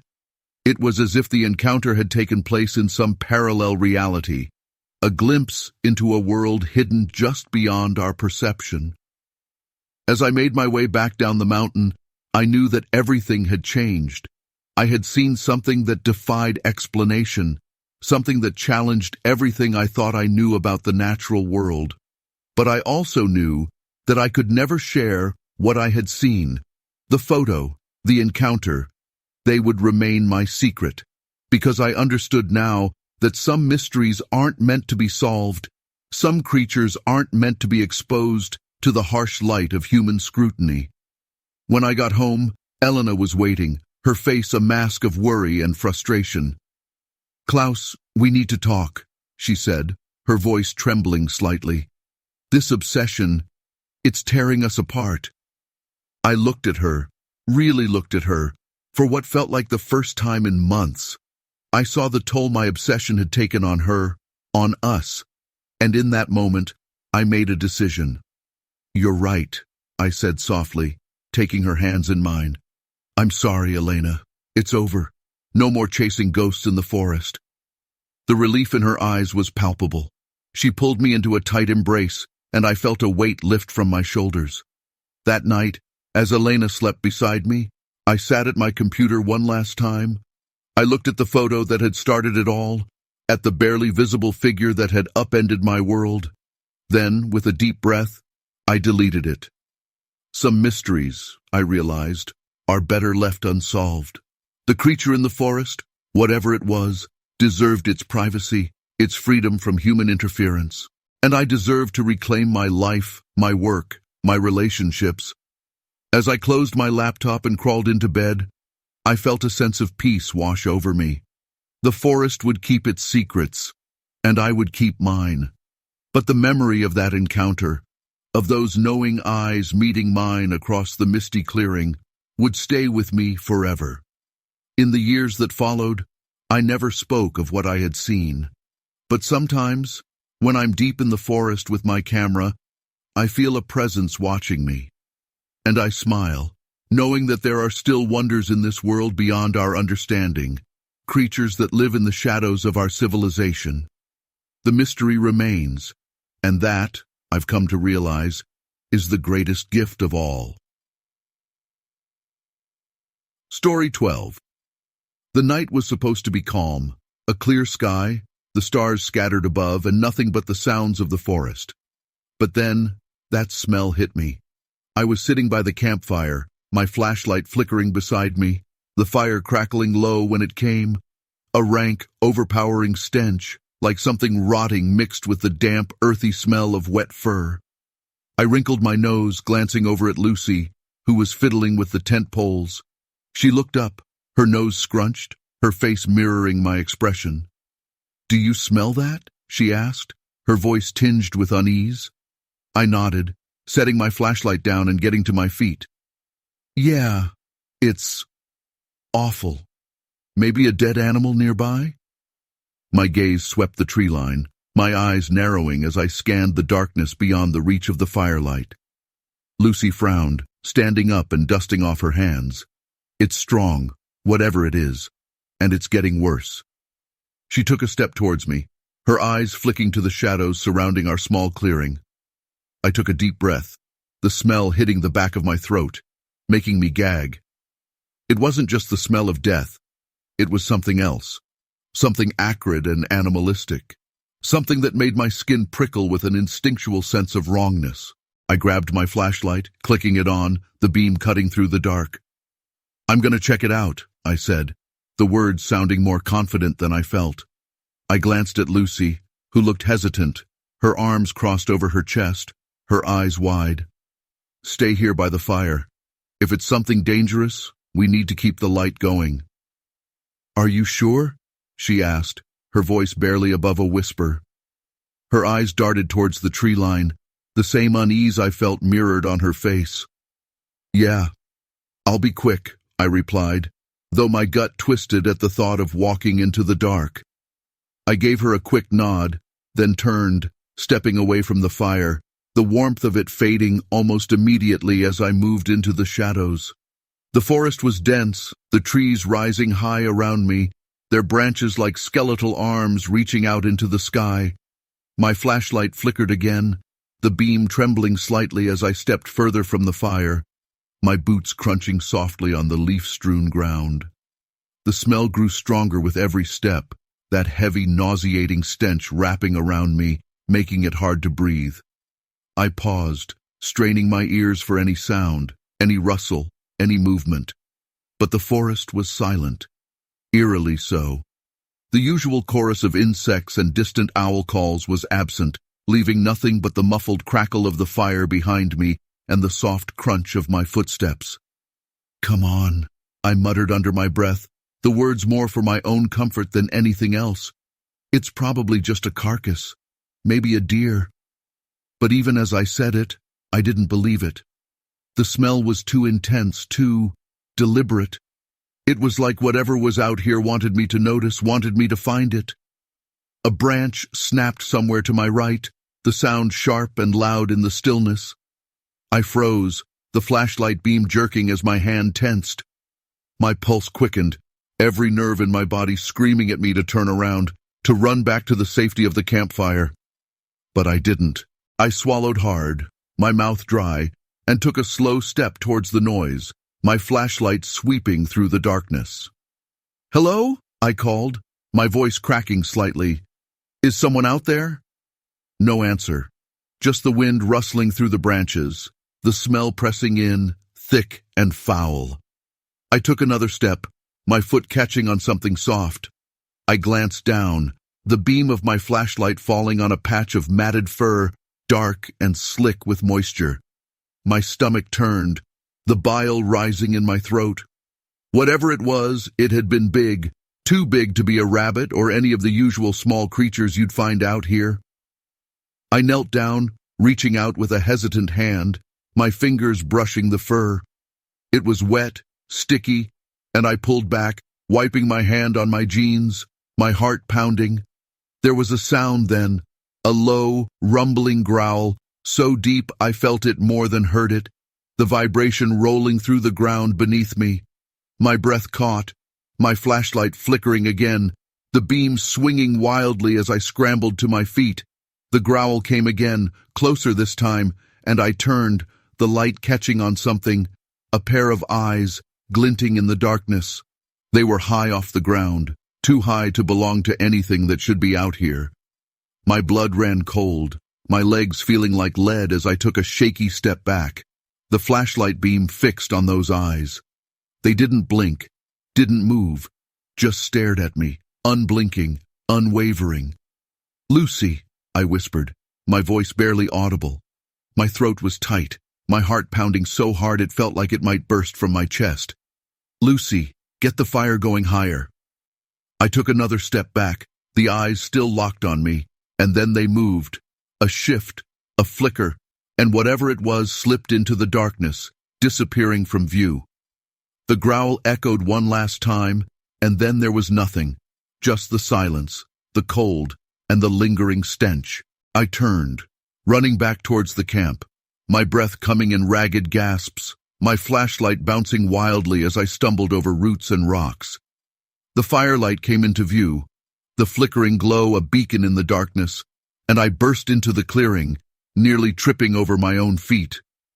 Lucy was there, her eyes wide, her face pale as she looked at me. "What is it?" she asked, her voice trembling. She grabbed a stick, pushing it into the fire, the flames crackling higher, sparks flying up into the night sky. I shook my head, my chest heaving as I struggled to catch my breath. "I don't know," I said, my voice rough. Something's out there. It's big, Lucy, bigger than anything I've ever seen." She swallowed, her eyes darting to the darkness beyond the firelight. "Do you think it'll come here?" I didn't answer. I didn't know. All I knew was that whatever it was, it had seen me. It had watched me. And the way it had just disappeared, like it was toying with me, made my skin crawl. I moved closer to the fire, the warmth barely cutting through the chill that had settled over me. Lucy stood beside me, her eyes wide, her hands trembling slightly as she fed more sticks into the flames. We stayed like that, side by side, staring out into the dark, waiting, the fire crackling, the shadows shifting around us. The smell was still there, lingering on the edge of the clearing, that heavy, nauseating stench that made my stomach churn. And even though we couldn't see it, I knew it was still out there, somewhere in the dark, watching, waiting. "We're not staying here," I said finally, my voice barely more than a whisper. I looked at Lucy, her face pale in the firelight, her eyes wide and scared. "As soon as it's light, we're getting out of here. We're not staying another night." She nodded, her lips pressed into a thin line. Agreed. We stood there, the fire crackling between us, the dark pressing in, and waited for the dawn, neither of us daring to look away from the shadows. Story 13. The tent canvas flickered with shadows, each one more menacing than the last. My heart pounded in my chest as heavy footsteps circled our campsite, too deliberate to be a deer, too heavy for a bear. In that moment, as the zipper of our tent inched downward of its own accord, I realized our weekend getaway had become a nightmare. My name is Fatima Khalil, and I'm an avid hiker and camper. I've spent countless nights in the wilderness, but nothing could have prepared me for what happened on that moonless night in the Cascade Mountains. It had started as a typical expedition. My partner Alex and I had set out early Friday morning, our packs laden with gear for a 3-day trek. The weather was perfect, crisp autumn air, clear skies, and the forest ablaze with fall colors. "I think this is the spot," Alex said, dropping his pack with a grunt as we entered a small clearing. The sun was just beginning to dip behind the mountains, painting the sky in vibrant oranges and pinks. I nodded, surveying the area. A babbling brook ran nearby, and a natural rock formation would provide some shelter if the weather turned. "Looks good to me. Let's set up before we lose the light." We worked in comfortable silence, falling into the familiar routine of setting up camp. As Alex wrestled with the tent poles, I gathered firewood, keeping an eye out for any sign of wildlife. That's when I first noticed something odd. The forest had gone quiet. No birdsong, no rustle of small animals in the underbrush, just an eerie, oppressive silence. "Hey, Alex," I called, trying to keep the unease out of my voice. "Does something feel off to you?" He looked up from the tent, his brow furrowed. "Now that you mention it, yeah. It's too quiet." We finished setting up camp, both of us on edge. As night fell, we huddled around the campfire, the flames casting long shadows that seemed to dance with a life of their own. "Probably just our imagination," Alex said, but his laugh sounded forced. "You know how these old forests get at night?" I nodded, but couldn't shake the feeling of being watched. We turned in early, exhausted from the day's hike. As I zipped up the tent, I caught a glimpse of something moving at the edge of our campsite. A shadow, darker than the surrounding night, melted into the trees. "Did you see that?" I whispered, but Alex was already snoring softly beside me. Sleep eluded me. Every snap of a twig, every rustle of leaves sent my heart racing. I told myself it was just the normal sounds of the forest at night, but a part of me knew better. It must have been close to midnight when I heard it. Heavy footsteps circling our tent. They were slow, deliberate, nothing like the quick movements of a deer or even the lumbering gait of a bear. I reached out, shaking Alex awake. "Listen," I hissed. He sat up groggily, but as the footsteps drew closer, I saw his eyes widen in the dim light. "What the hell is that?" he whispered. Before I could respond, a shadow fell across the tent, something large, bipedal. We watched in silent horror as a hand, massive and covered in dark hair, reached for the tent zipper. Time seemed to stand still as the zipper inched downward. I wanted to scream, to run, but my body refused to cooperate. Beside me, Alex was frozen, his breath coming in short, panicked gasps. Just as the opening widened enough for something to reach inside, a wolf howled in the distance. The hand withdrew as if burned, and we heard the heavy footsteps retreat rapidly into the forest. For several long moments, neither of us moved. Then, as if a spell had been broken, we burst into action. "We need to get out of here," Alex said, already stuffing sleeping bags into packs. I nodded, my hands shaking as I gathered our belongings. "What was that thing?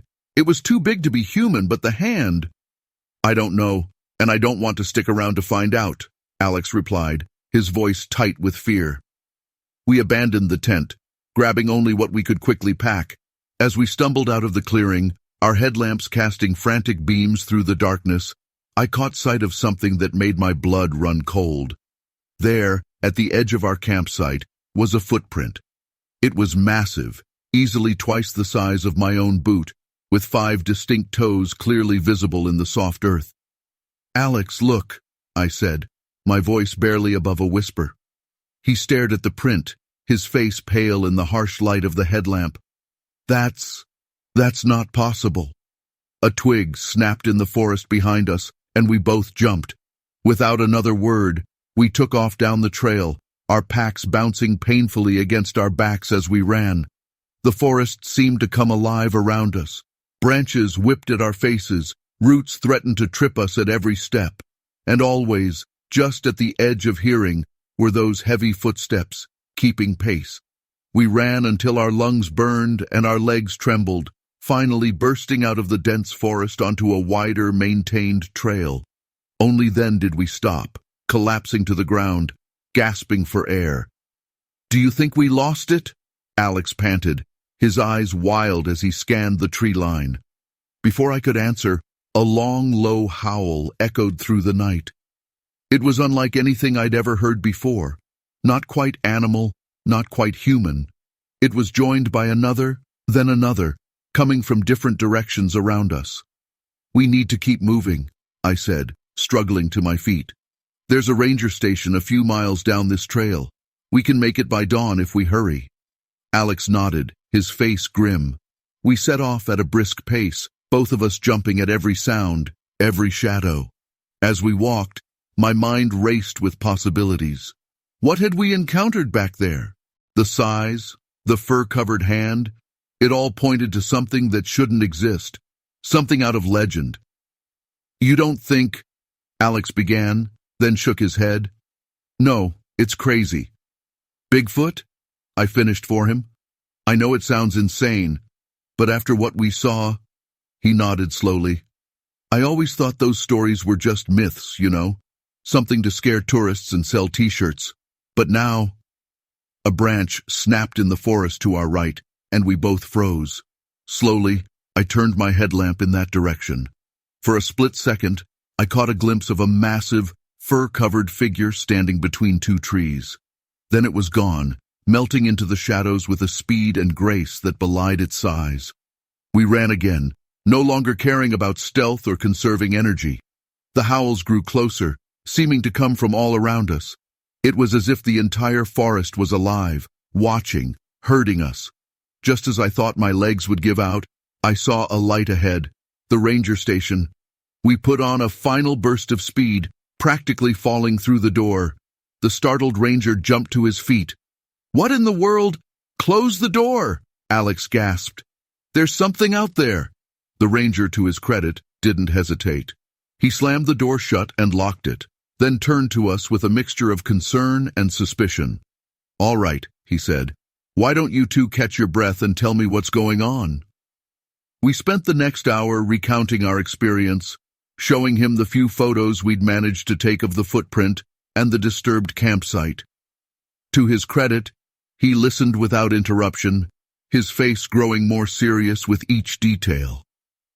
"I've heard stories," he said finally, "from other hikers, even some of the other rangers, but nothing this detailed." He sighed, running a hand through his hair. "Look, I'll call this in, get a team out there to investigate, but you should know, these things have a way of disappearing. No evidence, no tracks. It's like they were never there." As the first light of dawn broke over the mountains, I stood at the window of the ranger station, staring out at the forest. In the growing light, it looked peaceful, beautiful, nothing like the nightmare realm we'd fled from. But I knew the truth now. There were things out there, creatures that defied explanation, and they were watching us, always watching. As we gave our official statement and prepared to head back to civilization, I made a silent vow. I would return to these mountains, better prepared, ready to uncover the truth behind what we'd experienced. The creatures in the forest, whatever they were, had been hidden for who knows how long. But now, we knew they were there. And I was determined to bridge the gap between their world and ours, no matter what it took. The mystery of the forest awaited, and I was ready to face it, head on. Story 14. The cold air stung my face as I trudged along the rocky path, my breath forming puffs of mist that vanished into the night. Dmitri had said it was supposed to be a quiet hunting trip, just us, the snow-covered mountain, and the thrill of the hunt. But that was before the screams started. I stopped in my tracks, my rifle heavy in my hands, my ears straining against the silence. "Did you hear that?" I called back to Dmitri, my voice echoing off the frozen cliffs. My words sounded small, almost swallowed by the vastness of the night. Dmitri turned, his eyes narrowing as he peered into the darkness. He looked as uneasy as I felt, though he tried to hide it. "Probably a fox," he said, though there was no confidence in his voice. He shifted his weight, adjusting his rifle, the snow crunching underfoot. "That didn't sound like a fox," I replied, my gaze sweeping over the twisted pines that loomed at the edge of the clearing. It hadn't been a fox. I knew what foxes sounded like.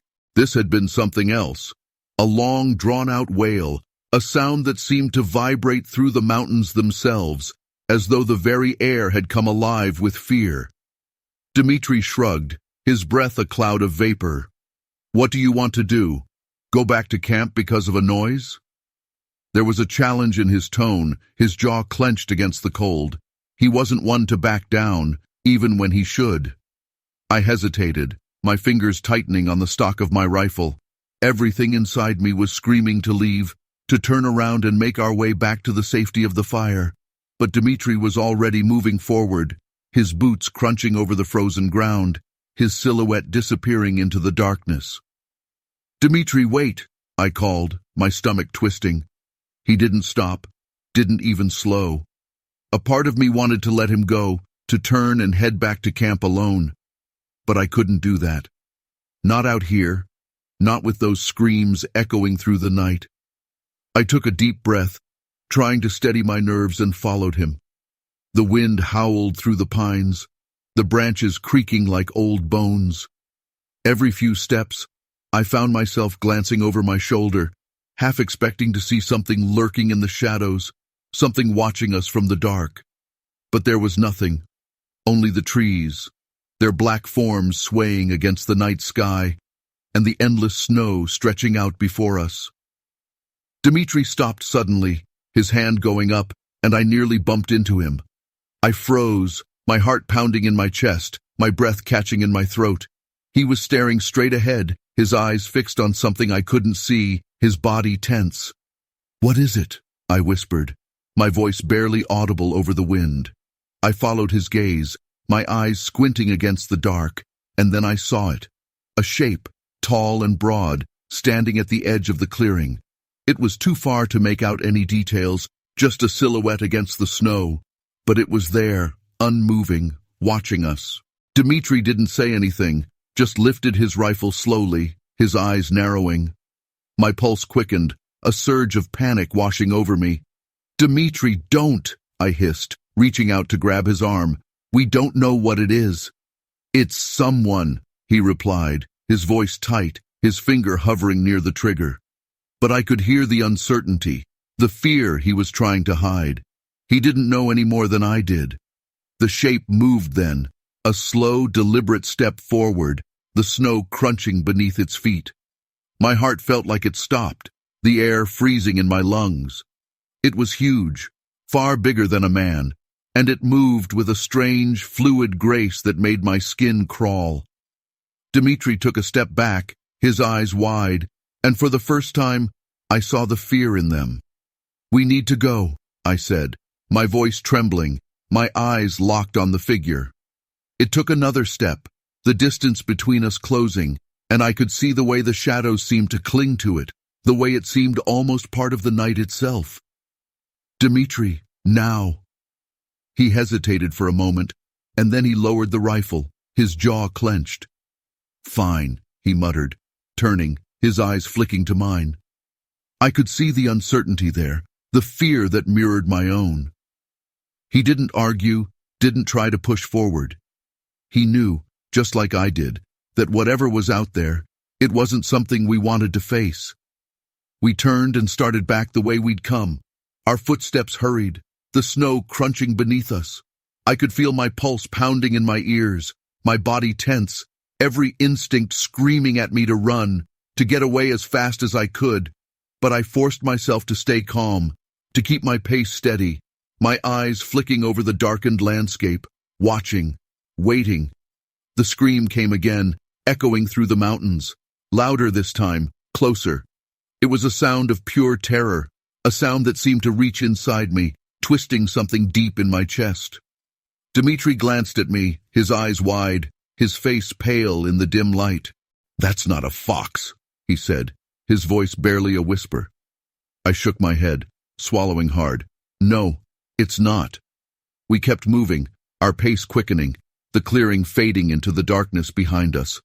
The wind howled around us, the snow blowing in swirling gusts, and I could feel the cold biting into my skin, my fingers numb against the rifle.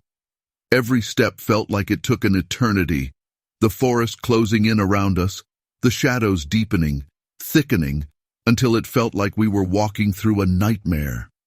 "Almost there," Dmitri muttered, his eyes fixed ahead, his breath coming in short, ragged gasps. I could see the glow of the campfire in the distance, a faint, flickering light against the darkness. It felt like hope, like safety, and I forced myself to keep moving, to put one foot in front of the other. But then, just as we reached the edge of the clearing, I heard it, a rustle behind us, a low, guttural growl that made the hair on the back of my neck stand on end. I turned, my heart pounding, my flashlight swinging around, the beam cutting through the dark. For a moment, I saw nothing, just the trees, the snow, the empty clearing. And then I saw them, eyes glowing faintly in the darkness, watching us. "Run," I whispered, my voice breaking, the word barely audible. I didn't wait to see if Dmitri listened. I turned and ran, my feet slipping on the snow, my breath coming in ragged gasps, my heart pounding in my chest. I could hear Dmitri behind me, his footsteps frantic, the sound of his breath loud in the stillness. The campfire grew closer, the light flickering, and I stumbled into the clearing, nearly falling, my legs trembling. I turned, my eyes wide, my flashlight still in my hand, the beam swinging wildly. Dmitri was right behind me, his face pale, his eyes wide with fear. We stood there side by side, our breaths coming in ragged gasps, our eyes fixed on the tree line. The shadows shifted, the wind howling through the branches, and for a moment I thought I saw it. A shape, tall and dark, slipping between the trees, the eyes watching us, unblinking. "What was that?" Dmitri whispered, his voice hoarse, his eyes locked on the darkness. I shook my head, my heart still pounding, the fear still twisting in my chest. "I don't know," I said, my voice barely more than a whisper. "But we're not staying to find out." We moved closer to the fire, the flames crackling, the warmth barely cutting through the cold that had settled over me. Dmitri nodded, his jaw clenched, his eyes still fixed on the darkened tree line. "As soon as it's light," he said, his voice tight. "We're leaving. We're getting off this mountain." I nodded, my eyes never leaving the shadows. "Yeah, we're not staying another night." We stood there, side by side, the fire crackling between us, the dark pressing in, and waited for the dawn. Neither of us daring to look away, neither of us daring to close our eyes, the screams still echoing in our minds, the fear, a weight that settled deep in our bones. Story 15. The lake's surface erupted in a frenzy of foam and thrashing water, sending my small fishing boat rocking violently. For a split second, I caught a glimpse of something impossible, a massive fur-covered head breaching the surface before plunging back into the murky depths. In that moment, I knew my quiet day of fishing had turned into something far more extraordinary and terrifying. My name is Raj Patel, and I've been fishing these waters for over 30 years. I thought I knew every inch of Lake Chelan, every fish that swam its depths. But on that crisp autumn morning, I discovered how little I truly understood about the mysteries lurking beneath the surface. The day had started like any other. I'd set out before dawn, my trusty old boat loaded with gear, a thermos of hot chai, and enough sandwiches to last me through the day. The lake was calm, shrouded in a light mist that made the world feel smaller, more intimate.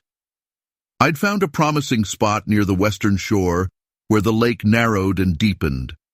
The fish finder showed plenty of activity, and I settled in for what I hoped would be a productive day. The first few hours passed uneventfully. I caught a couple of decent-sized trout, nothing to write home about, but enough to keep me interested. As the sun climbed higher, burning off the morning mist, I noticed something odd. The fish finder screen, which had been showing steady activity all morning, suddenly went blank. Not just empty, but completely dead. "What the hell?" I muttered, tapping the screen. The device had never failed me before, and I'd just changed the batteries that morning. That's when I felt it, a subtle shift in the water, a change in the current that sent a shiver down my spine. Something large was moving beneath my boat. I leaned over the side, peering into the depths. The water was dark, tinted by glacial silt, but I could have sworn I saw a shadow moving, something far larger than any fish that should be in this lake. "Get a grip, Raj," I said to myself, shaking my head. "You're letting your imagination run wild." But even as I tried to rationalize it, I couldn't shake the feeling of unease that had settled over me. The lake felt different somehow, charged with an energy I'd never experienced before. I was about to reel in my line and move to a new spot when it happened. The water about 50 yards from my boat exploded upward, as if something massive had suddenly surfaced. My heart leapt into my throat as I saw it, a head, easily the size of a bear's, but shaped all wrong. It was covered in dark, matted fur, with a broad, flat nose and deep-set eyes that seemed to gleam with intelligence. For a split second, our gazes locked. I saw something in those eyes, a wisdom and awareness that sent a chill through my body. Then, as quickly as it had appeared, the creature plunged back into the depths, leaving a swirling eddy in its wake. "No way," I whispered, my hands shaking as I grabbed for my phone to take a picture. "That's not possible." But I knew what I'd seen. It wasn't a bear, wasn't any animal I could identify. The shape of the head, the way it moved in the water, it was something entirely unknown. My mind raced with possibilities. A new species? Some kind of prehistoric holdover? Or could it be... No, I couldn't even think the word. It was too fantastic, too unbelievable. I started the boat's motor, intending to investigate the spot where the creature had surfaced. But as I approached, a sense of dread washed over me. The water was calm now, showing no sign of the disturbance from moments ago. I cut the engine, letting the boat drift.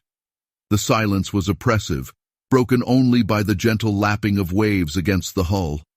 I leaned over the side again, searching the depths for any sign of the creature.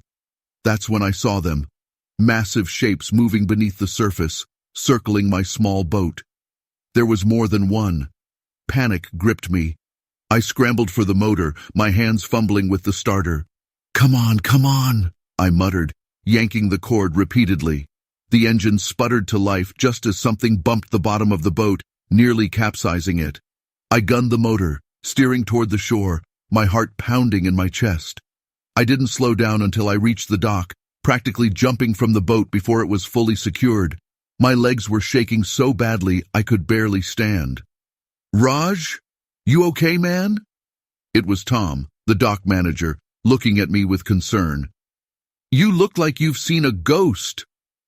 I opened my mouth to tell him what had happened, but the words stuck in my throat. How could I explain what I'd seen without sounding completely insane? I'm not sure, I managed finally. Something in the lake, something big. Tom's eyebrows shot up. Big like a sturgeon? Or big like you've been out in the sun too long? I shook my head, frustrated. No, you don't understand. This was different, like nothing I've ever seen before. Tom's expression softened. Look, Raj, why don't you come into the office? Sit down, have some water. You're not looking so hot. I followed him numbly, my mind still reeling from what I'd experienced. As we entered the small office, I noticed a bulletin board covered in newspaper clippings and photos. One in particular caught my eye, a blurry image of something breaking the surface of the lake, accompanied by a headline, Lake Monster Sighted Again.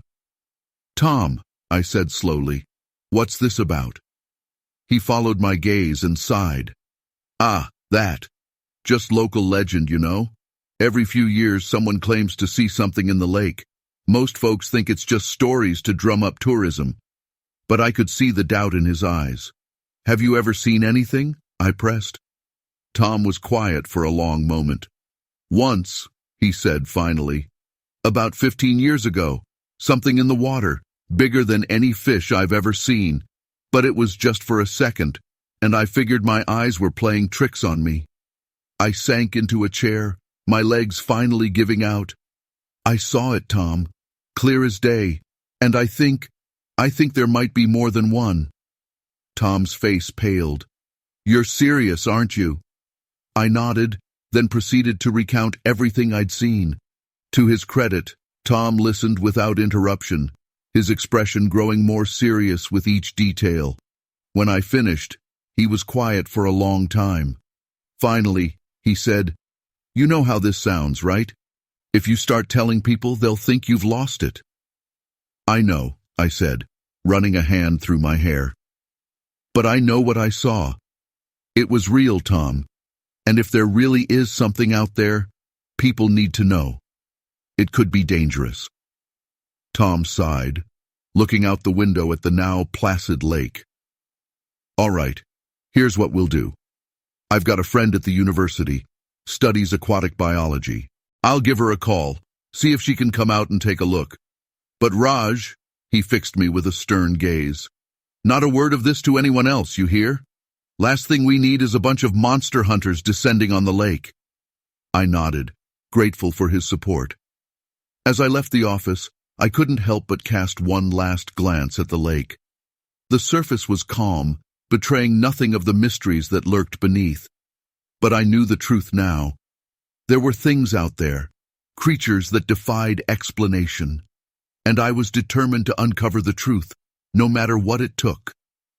Over the next few weeks, I returned to the lake every day, armed with better cameras and recording equipment.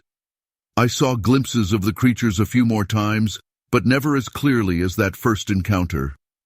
The university biologist came and went, taking water samples and sonar readings, but finding nothing conclusive. Most people in town dismissed my story as the ramblings of an old fisherman who'd had too much sun, but I know what I saw. And every time I look out at the lake, I can feel them watching, waiting. The mystery remains, hidden in the depths of Lake Chelan. And someday, I'll prove to the world that the impossible is real. Until then, I'll keep fishing, keep watching, and keep hoping for one more glimpse of the extraordinary creatures that share these waters. Because now I know that the greatest mysteries aren't in the stars above, but in the depths below. Story 16. The night swallowed our campsite whole. It was one of those nights where the silence didn't feel natural, where the quiet felt forced. No wind, no rustling leaves, not even the usual distant calls of wildlife. It was like the entire forest around us was holding its breath. I shifted uncomfortably in my sleeping bag, trying to convince myself it was nothing, just the woods playing tricks on my mind. But I knew better. "Do you hear that?" Carmen whispered beside me. Her voice was barely audible, yet it cut through the thick silence like a blade. I lay still, listening. At first, there was nothing but the pounding of my own heart in my ears. But then, just outside the tent, something moved. A slow, deliberate crunch of leaves like footsteps. Heavy, too heavy for any animal we were used to out here. I turned my head toward Carmen, though I couldn't see her face in the pitch black. "Yeah, I hear it." For a moment, neither of us moved. The footsteps stopped, but the air had changed. That strange electric tension that made your skin prickle, like someone was watching you from the dark. My mouth went dry.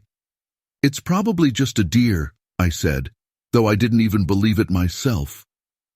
"A deer doesn't walk like that," Carmen shot back, her voice tight. She shifted in her sleeping bag, the sound of the fabric too loud in the quiet. I wanted to laugh it off, to make a joke and tell her she was being paranoid, but my mind kept going back to the earlier part of the day.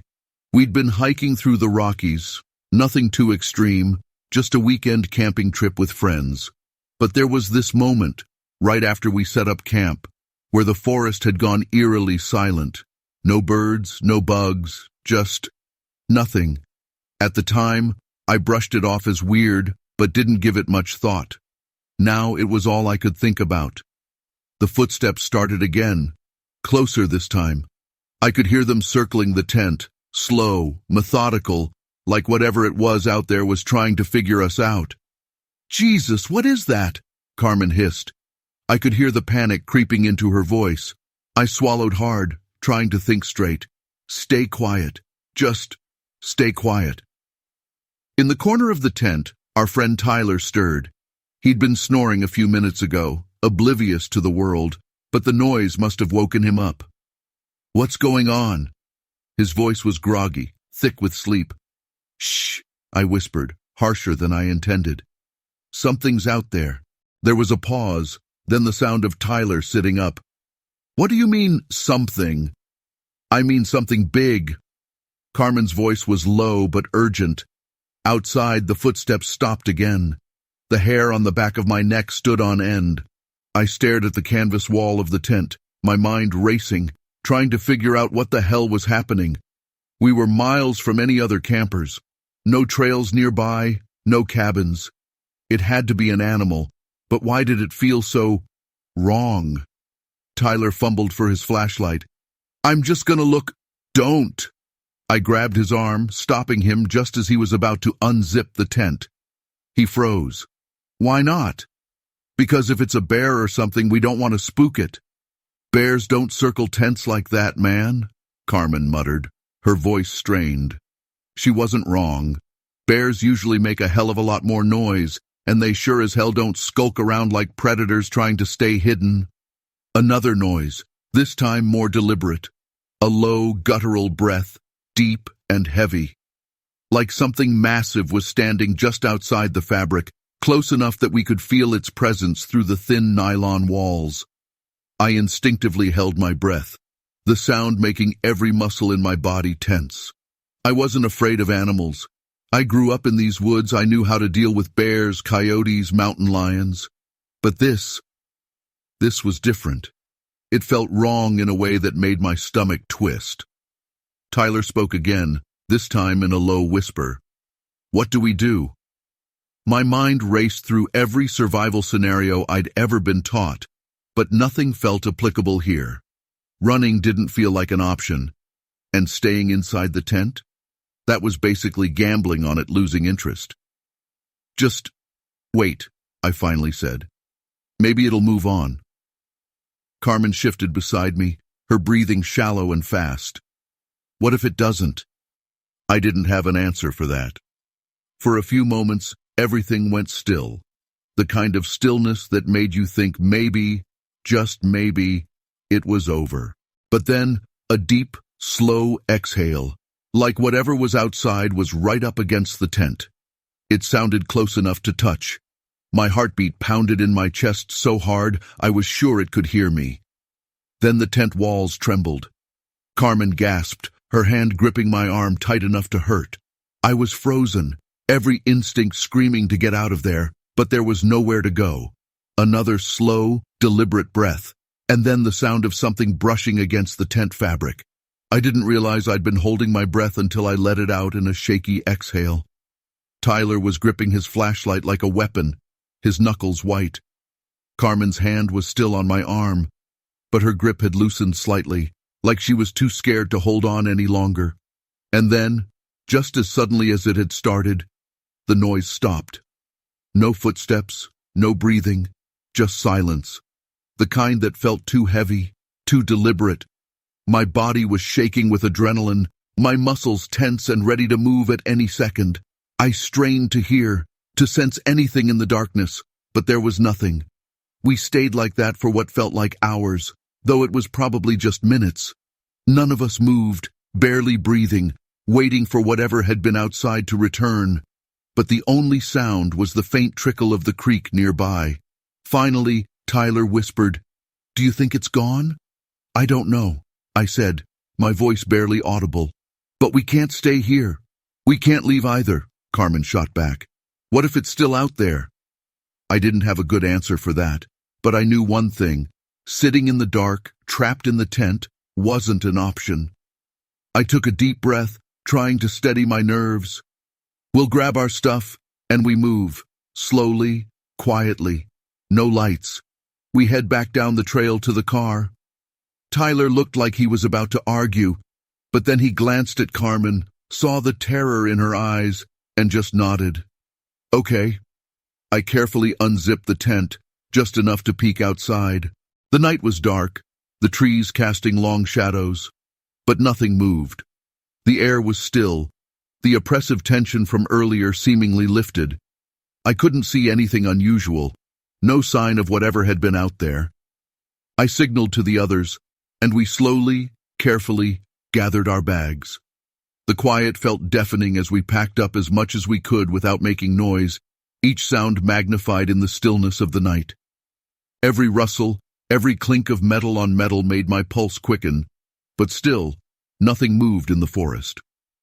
We stepped out of the tent, our feet crunching softly on the forest floor. Carmen stayed close to me, her eyes darting nervously into the darkness. Tyler was behind us, clutching his flashlight but keeping it off. We made our way to the trailhead, the path barely visible in the moonlight. My legs felt shaky, every step filled with tension. I kept expecting to hear those heavy footsteps again, that low growl, but the forest stayed quiet. Too quiet. The path wound through the trees, the car still half a mile away. Every rustle of leaves, every creak of the trees made me flinch, my senses on overdrive. I could feel Carmen's fear beside me, and Tyler's quick, shallow breaths behind us. We moved as quickly as we dared, the weight of the night pressing down on us. Just as we rounded a bend, something shifted in the shadows ahead. A dark shape, tall and massive, standing in the middle of the trail. I froze. Carmen gasping softly beside me. Tyler bumped into my back, cursing under his breath. The figure was still, but its presence was unmistakable. It was huge, easily 7 feet tall, and its silhouette was hunched, broad, something about it distinctly wrong. For a moment, none of us moved. Then, slowly, the figure stepped back into the trees, disappearing into the darkness as silently as it had appeared. "What the fuck was that?" Tyler whispered harshly, his voice shaking. "I don't know," I replied, my heart hammering in my chest. "But we're leaving. Now." We broke into a run, no longer caring about being quiet. The sound of our footsteps echoed through the trees, but I didn't care. All I wanted was to get to the car, to get out of these goddamn woods. We didn't stop until we reached the clearing where the car was parked. Carmen was crying softly, her breath ragged, and Tyler's face was pale, his eyes wide with fear. I fumbled with the keys, my hands shaking so badly I almost dropped them.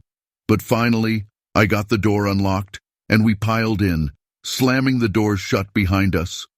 I didn't look back as I started the engine, didn't wait for whatever was out there to make another appearance. We drove in silence, the dark forest receding behind us, but the tension in the car was thick. None of us spoke, but we didn't have to. We all knew something had been out there, something that wasn't supposed to exist. And we were lucky we got away. Story 17. It was quiet, too quiet. The usual symphony of insects, the rustling of leaves, the far-off calls of nocturnal creatures, all of it had just stopped. Emma paused, her hand hovering over a cluster of mushrooms she'd been examining, her ears straining against the sudden, unnatural silence. It was like the forest itself had decided to hold its breath. I stood up slowly, brushing the dirt from my jeans, my gaze sweeping over the dense undergrowth. Something was off. The air felt heavy, pressing in around me, the kind of feeling that made your instincts flare, telling you that you weren't alone. I wasn't prone to superstition. A lifetime of studying plants had taught me to appreciate the natural world without imagining ghosts hiding behind every tree. But tonight felt different. "Hello?" My voice sounded small, swallowed by the surrounding forest. The sound barely seemed to travel, as if the trees themselves were absorbing it. No answer. Of course not. Who would be out here this late besides me? I'd come out for a night survey, wanting to collect samples of a rare fungus that thrived in the damp Appalachian shadows. The conditions were perfect, cool, humid, moonlight barely filtering through the thick canopy above. Everything was right, but it all felt wrong. The silence stretched on, so complete that I could hear the rapid beating of my own heart. I turned, glancing towards the path I'd come from, the narrow trail now almost completely swallowed by the darkness. Maybe it was time to head back. My skin prickled, the fine hairs on my arms standing on end, and I fought the urge to shiver. As I bent down to gather my things, a sudden rustle broke the quiet. A quick, deliberate sound, like something shifting just beyond my line of sight. I straightened, my pulse quickening, my eyes darting towards the source of the noise. The darkness between the trees was thick, impenetrable, and for a moment I thought I saw something move. A shadow, sliding between the trunks, gone before I could blink. "Who's there?" I called, my voice more forceful this time. It wasn't uncommon for hikers to stray off the trails, even at night, but something about this didn't feel like a lost camper. The air seemed charged, every muscle in my body coiled tight, my fingers clenched around the strap of my bag. Another rustle, this time behind me.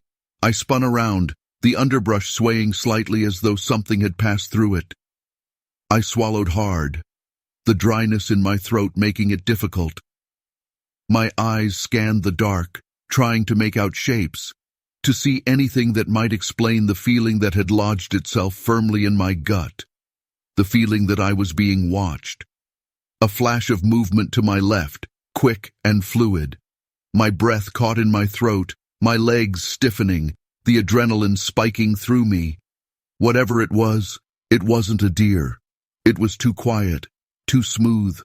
My mind raced, thoughts flashing like lightning, the logical explanations slipping further and further away. "Okay, Emma, get a grip," I whispered to myself, forcing a shaky smile, the sound of my own voice oddly comforting. I had to be imagining things. It was late, I was tired, and the forest could play tricks on you if you let it. I closed my eyes for a moment, drawing in a deep breath, trying to slow my racing heart. Then, a low sound, almost like a sigh, deep and resonant, echoed from somewhere in the dark. My eyes snapped open, my body going rigid. It wasn't a human sound. It wasn't even animal, not in any way I'd heard before. It was as if the forest itself had exhaled, something ancient and unseen shifting in the shadows.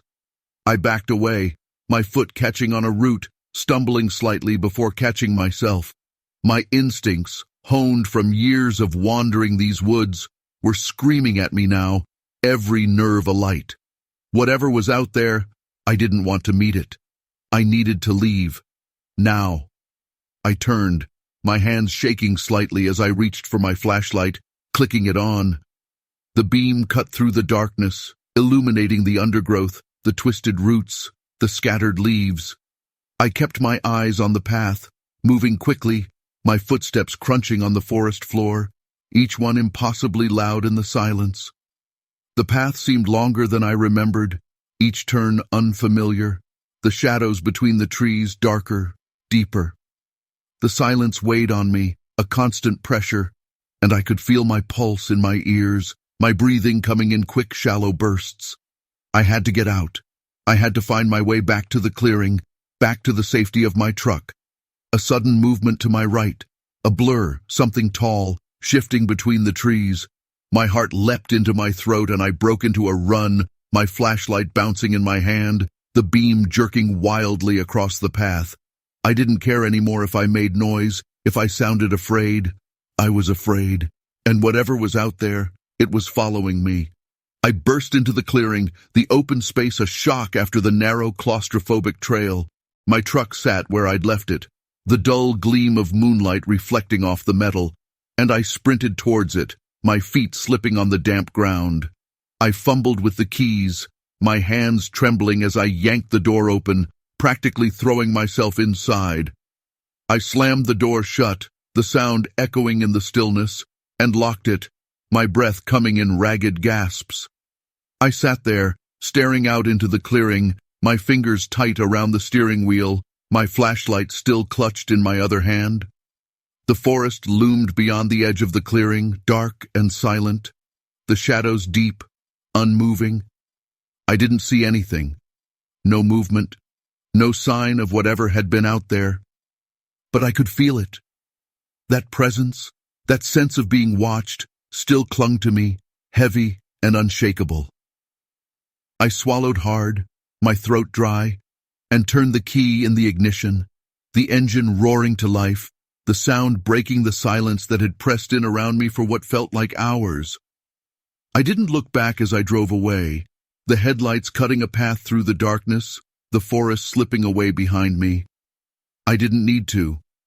I knew that whatever had been out there was still watching, still waiting, and as the trees thinned, the road stretching out before me, the sense of unease stayed, a cold knot in my chest, a reminder that some places, some things, weren't meant to be understood.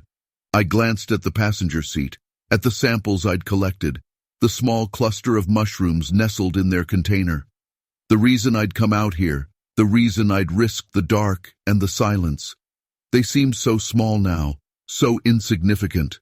I let out a shaky breath, my hands tightening on the wheel. The forest was full of mysteries, full of things that lived beyond the edge of our understanding. I'd always known that, always accepted it. But tonight, I'd felt it. I'd felt the weight of those mysteries, the presence of something I couldn't see, couldn't understand. And as I drove away, the dark road stretching out before me, I knew one thing for certain. I wouldn't be coming back here. Not alone, not ever again. Story 18. The forest canopy blurred beneath me as I banked the helicopter hard to the left, my heart pounding in my chest. There, in a small clearing, I saw it again. A massive bipedal figure sprinting with impossible speed and grace. In that moment, as I struggled to keep the aircraft steady and my sanity intact, I realized that my routine patrol had just become the discovery of a lifetime. My name is Mei Chen, and I've been a search and rescue pilot in the Pacific Northwest for over a decade. I thought I'd seen everything these mountains had to offer, but on that misty autumn morning, I learned how wrong I was. The day had started like any other. I'd arrived at the hangar before dawn, methodically going through my pre-flight checks as the first hints of sunlight painted the eastern sky. My partner for the day, Jake, was running late as usual.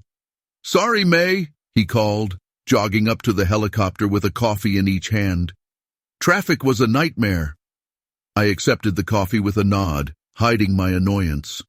Jake was a good spotter, but his chronic tardiness grated on my nerves. "One of these days that excuse isn't going to fly," I said, unable to keep the edge out of my voice. "We've got a lot of ground to cover today." Jake had the grace to look sheepish as he climbed into the co-pilot seat. I know. Won't happen again." I didn't bother responding to the promise I'd heard a dozen times before. Instead, I focused on the task at hand, running through the final checks before liftoff. We were airborne as the sun crested the mountains, the forested landscape stretching out beneath us like a rumpled green blanket.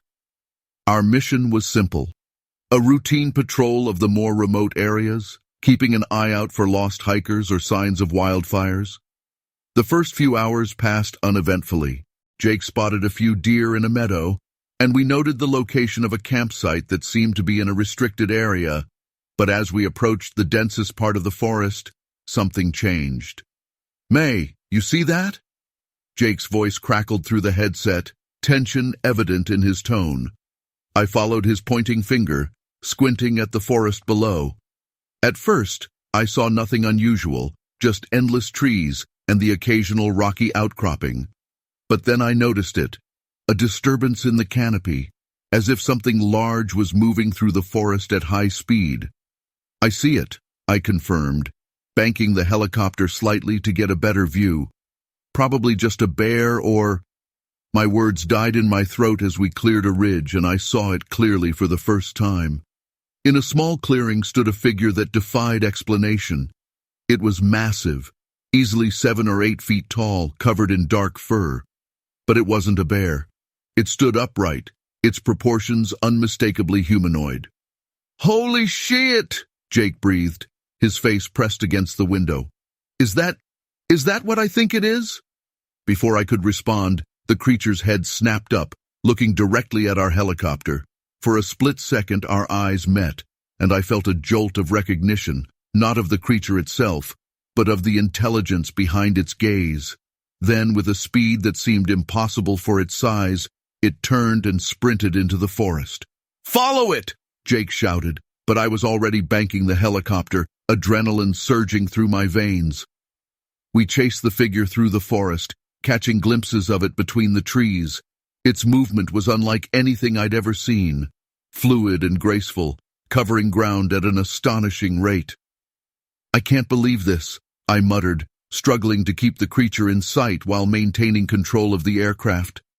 The rational part of my mind was screaming that this was impossible, that creatures like this didn't exist.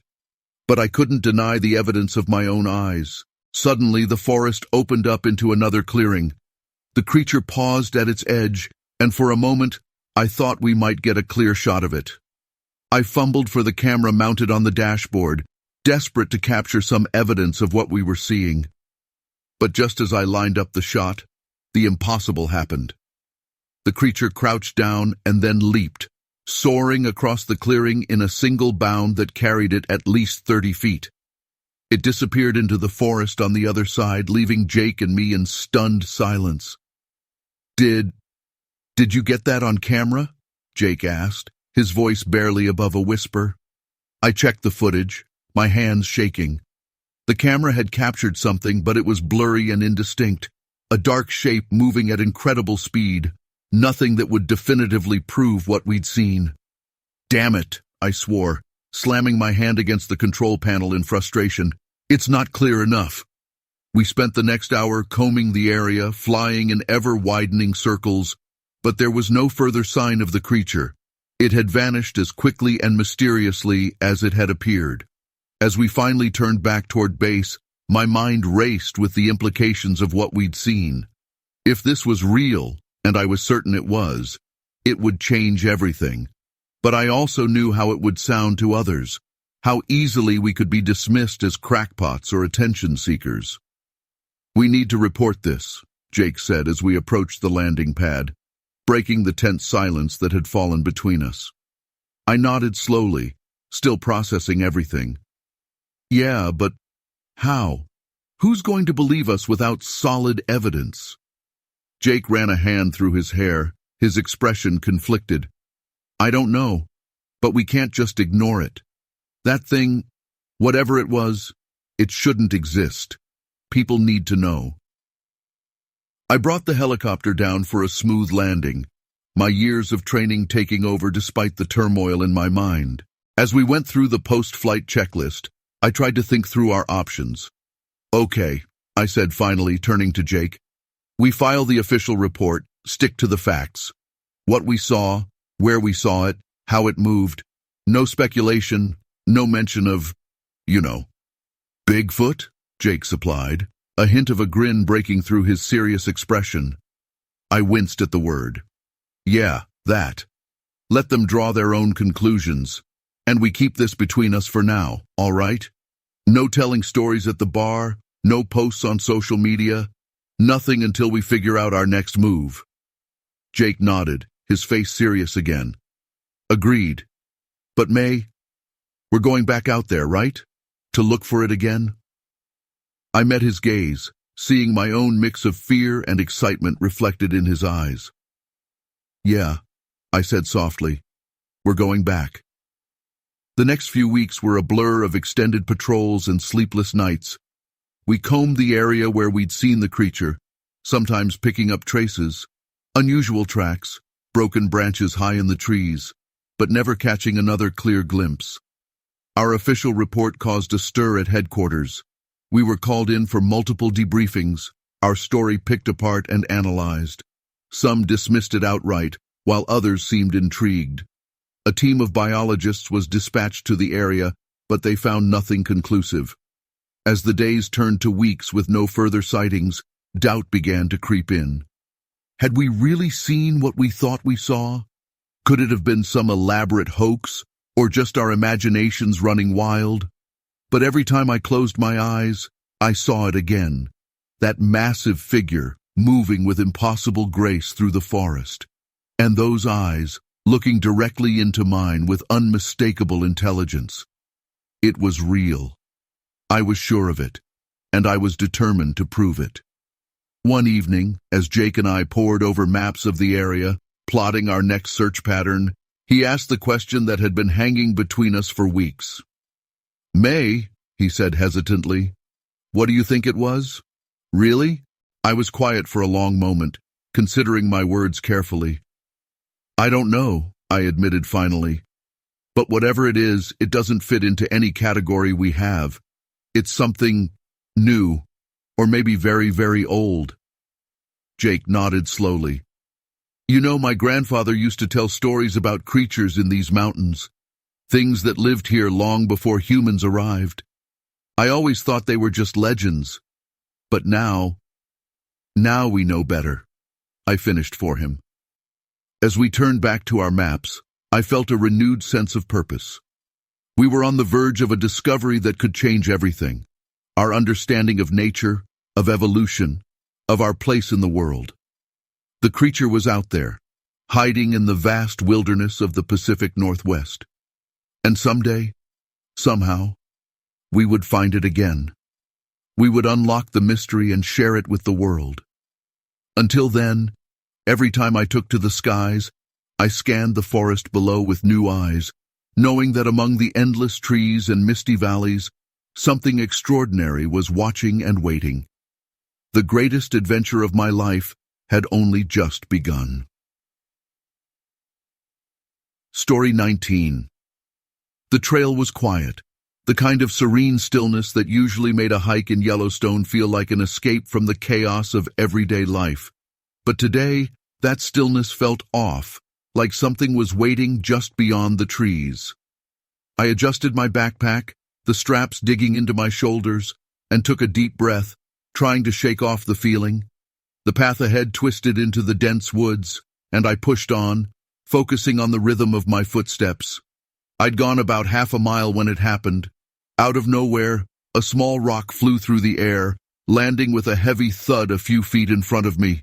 I stopped dead, my heart giving a startled lurch, my eyes darting around, trying to find the source. The forest around me was dense, shadows pooling between the trees, and for a long moment, there was nothing. No sound, no movement. "Hey!" I called out, my voice sounding strange in the thick silence. I waited, the seconds stretching out, each one more tense than the last. My eyes scanned the undergrowth, every nerve in my body on high alert. Who the hell would be out here throwing rocks? There was no answer, no sound, just the whisper of the wind rustling through the leaves above. I swallowed, my throat dry, and took a cautious step forward, my eyes flicking to the spot where the rock had landed. It was small, no bigger than my fist, and I nudged it with my boot, my heart still pounding in my chest. Another rock flew through the air, this one closer. I jumped back, adrenaline surging through me, my hand instinctively going to the bear spray holstered at my hip. "Okay, this isn't funny," I shouted, my voice edged with fear. My eyes darted to the trees, the thick trunks and tangled branches. But there was nothing, just shadows, dark and shifting. My pulse hammered in my ears, and I turned slowly, my gaze sweeping the forest. I had no idea who or what was out here with me, but whatever it wasn't acting like any animal I'd ever encountered. I took a deep breath, trying to steady my nerves. I'd been hiking these trails for years, knew them like the back of my hand, and I'd never seen anything like this. Then I heard it, a low, almost guttural sound, coming from somewhere off to my left. It wasn't a growl exactly, but it wasn't human either. It sent a chill down my spine, my skin prickling with fear. I took a step back, my eyes fixed on the direction the sound had come from, my fingers tight around the can of bear spray. "Who's there?" I called, my voice barely more than a whisper. The undergrowth rustled, a faint movement, and my breath caught in my throat. I couldn't see anything, couldn't tell what it was, but I could feel it. A presence. Something watching me. Something that didn't belong. Another rock, this one coming from behind me, whizzed past my shoulder and landed with a dull thud on the trail. I spun around, my heart pounding, the adrenaline spiking so hard it made my vision blur for a second. This wasn't some prank. This was deliberate, something or someone trying to scare me or worse. I started moving, my feet crunching over the gravel path, my breaths coming in short, shallow bursts. Every instinct screamed at me to get out of there, to put as much distance between me and whatever was in those woods. I kept my head down, my gaze flicking nervously from side to side, the shadows between the trees seeming to move with each step I took. The sound of another rock hitting the ground echoed behind me, and I broke into a jog, the fear settling deep in my chest, every nerve alight. I didn't know what was happening, but I wasn't going to wait to find out. The trail ahead twisted through the forest, the trees thick and dark, and I kept my pace steady, trying not to let the panic take over completely. Then, up ahead, something moved. My heart leapt into my throat and I stumbled to a stop, my eyes widening as I tried to make sense of what I was seeing. A figure, tall, broad-shouldered, standing in the middle of the trail. It wasn't moving, just standing there like it was waiting for me. My breath caught, my body going cold with fear. I raised the bear spray, my hand trembling. "Who are you?" I demanded, my voice breaking. The figure didn't respond, didn't move. It was too far away to make out any details, but I could feel its eyes on me, the weight of its gaze, heavy and unsettling. For a moment, we stood there, the distance between us feeling like both a chasm and nothing at all. The forest around us was silent, the air thick with tension, and I knew, deep down, in the part of me that still believed in instinct and gut feelings, that whatever was standing in front of me wasn't human. I took a step back, the gravel crunching underfoot, and the figure moved, a slow, deliberate step towards me. My heart pounded in my ears, and I turned, my feet slipping on the loose rocks as I started to run. I didn't care where I was going, didn't care if I got lost. I just needed to get away. The trail blurred beneath my feet, the trees flashing by in a dizzying whirl of shadows and moonlight. My breath burned in my lungs, my legs aching with each step, but I couldn't stop. I could hear something behind me, a heavy, steady crunch of footsteps, following, closing the distance. I burst out of the forest, the trees giving way to an open clearing, the sky vast and endless above me. My truck was parked just ahead, and I sprinted towards it, my fingers fumbling for the keys, my breaths ragged and desperate. I could feel it, that presence, that weight, still behind me, still following. I yanked the door open, throwing myself inside, the keys slipping in my trembling hands. I jammed them into the ignition, twisting hard, the engine roaring to life. The headlights flickered on, illuminating the clearing, and for a split second, I saw it. The figure standing at the edge of the trees, its eyes reflecting the light, watching me. I slammed the door shut, my heart pounding, my breath coming in shaky gasps as I threw the truck into reverse, the tires spinning in the loose dirt. I didn't look away from it, didn't blink, until the figure disappeared into the dark, swallowed by the trees once more. I drove, the road winding through the forest, the headlights cutting a narrow path through the night. My hands were tight on the wheel, my pulse still racing, the fear lingering like a shadow that wouldn't let go. Whatever had been out there, it wasn't an animal, it wasn't human, and it hadn't wanted me there. As I left the forest behind, the trees thinning out, the road stretching ahead, I let out a shaky breath, my hands loosening on the wheel. I didn't know what I'd seen, what had been following me, but one thing was certain. I wasn't coming back. Not alone. Not ever. Story 20. It started with the fog. Not the usual morning mist that clings to the lower hills and burns off by noon, but a thick, smothering blanket that rolled in fast, swallowing everything in sight. One minute I was hiking up the trail toward the summit, the crisp alpine air sharp in my lungs, and the next, the world turned white. The trees vanished, the sky disappeared, and I was left standing alone in a cloud of cold vapor. Damn it, I muttered under my breath, adjusting the straps of my backpack. I'd been in the mountains enough to know that when the fog comes in, you stay put or turn around. But I was only a few hours from the top, and I wasn't about to quit now. Not after hiking all the way to the Alps from Zurich. I wasn't that far from the Refugio, the small stone hut where I planned to stop for the night. I could make it. The trail ahead was nothing but a blur. My feet crunched over the gravel, the sound eerily muffled by the dense fog. Each step felt heavier, the silence pressing in on me like a weight. There should have been birds, the distant clang of cowbells from the herds that roamed the lower slopes, the rustling of wind through the pines. But there was nothing, just the quiet, thick and unnatural. I kept walking, trying to shake the uneasy feeling settling in my gut. The trail wound upward, narrow and uneven. My eyes strained against the whiteness, searching for the next marker on the rocks, but visibility had dropped to almost nothing. I wasn't lost, not yet, but that could change fast. The Alps weren't forgiving to those who let their guard down. A sharp crack echoed through the fog. I froze mid-step, heart jumping in my chest. It wasn't the wind or a tree creaking in the distance. It was something solid, like a branch snapping under pressure. And it was close. Too close. I scanned the mist. Every muscle in my body tensed, but there was nothing to see. No dark shapes, no movement, just endless white. Maybe it was a deer or a mountain goat, something moving through the underbrush. I tried to convince myself of that, but my pulse didn't slow down. Forcing myself to keep going, I pushed forward, my breathing steady but shallow.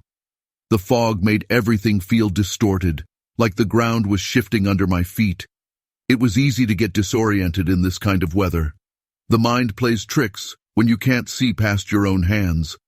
Another crack, this one louder, closer. I stopped again, gripping the straps of my pack tightly, my fingers twitching with adrenaline. There was something out there. I could feel it, the kind of instinct that makes the hair on the back of your neck stand up.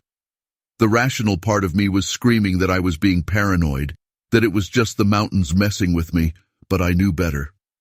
I'd learned to trust that feeling. Too many things could go wrong in places like this, and ignoring your instincts was the quickest way to get yourself in trouble. I stood still, straining to hear through the fog, my breath catching in my throat, and then I heard it, a low, almost guttural sound, like the growl of something large. My stomach dropped. Bears weren't common this far up, but they weren't unheard of either. I fumbled for the bear spray clipped to my pack, hands shaking slightly as I pulled it free. "Hello?" I called out, my voice sounding small and swallowed by the mist. Nothing. I listened harder, but the growling stopped. For a moment, I almost convinced myself that I'd imagined it, that maybe it was the wind after all, some weird trick of the fog. But then the footsteps started, heavy, deliberate, like something was walking parallel to me, hidden in the white wall of fog just beyond my vision. My heart pounded against my ribs as I turned slowly, sweeping my flashlight into the mist. The beam cut through the fog, but it was like trying to see through milk. Everything blurred together, the light barely reaching more than a few feet. I could feel my skin crawling, every nerve on edge. There was something out there, something big. I swallowed hard, my throat dry, and took a few cautious steps forward, keeping my eyes on the dense mist surrounding me. My boots crunched over the gravel, the sound too loud in the oppressive silence. Whatever was out there, it wasn't going away. I could feel it, watching, waiting. "Get a grip, Luca," I muttered to myself, trying to force the fear down. "You're just spooking yourself." But even as I said it, I didn't believe it. The footsteps didn't stop. They were pacing me now, keeping just out of sight. I tightened my grip on the bear spray, knowing full well that if something came out of that fog, it would be over before I could even react. Then, suddenly, the footsteps stopped. I froze again, my breath coming in shallow gasps. The silence was worse than the sound. It felt wrong, like the forest itself was holding its breath, waiting for something to happen. My mind raced with possibilities. Mountain lion? No, they didn't move like that. Wolf? Maybe. But wolves didn't stalk people, at least not like this. I took another step, my boot sliding slightly on the loose gravel. That's when I saw it. A shape, faint but unmistakable, moving through the mist ahead. It was tall, impossibly tall, with broad shoulders and a hunched posture. At first I thought it was a person, maybe another hiker lost in the fog. But no human moved like that. Its gait was too heavy, too deliberate. "Hey!" I called out, more out of reflex than anything. The figure stopped. Then slowly, it turned. My flashlight beam caught the faintest glimpse of something. It wasn't a face, not exactly. It was more like a shadow, darker than the surrounding mist, with eyes that reflected the light in a way that made my stomach twist. Cold, unblinking eyes that didn't belong to anything I'd ever seen before. I didn't wait to find out what it was. The adrenaline kicked in, and I turned on my heel, running blindly down the trail. My feet slipped on the loose rocks, my pack bouncing hard against my shoulders, but I didn't care. I had to get out of there. My only focus was on putting as much distance between me and that thing as possible. Behind me, I heard the footsteps again, heavy and fast, closing the gap. My lungs burned as I sprinted downhill, the fog swirling around me like some kind of nightmare. I stumbled, nearly falling, but managed to catch myself on a nearby tree. My heart was pounding so loud it felt like it was going to burst out of my chest. Just keep moving. Don't stop. I didn't look back, not once. The footsteps were louder now, like it was right behind me, but I didn't dare turn around. My legs were screaming for relief, but I pushed them harder, faster. Then, all at once, the fog started to thin. I could see the outlines of the trees again, the trail ahead coming into focus. The air felt different, lighter, as if I was breaking free from the oppressive weight of the mist. I kept running, my breath coming in ragged gasps, until I finally burst into a clearing. I skidded to a stop, chest heaving, my body trembling with exhaustion and fear. The fog was still thick behind me, but it was retreating, rolling back toward the mountains like a living thing.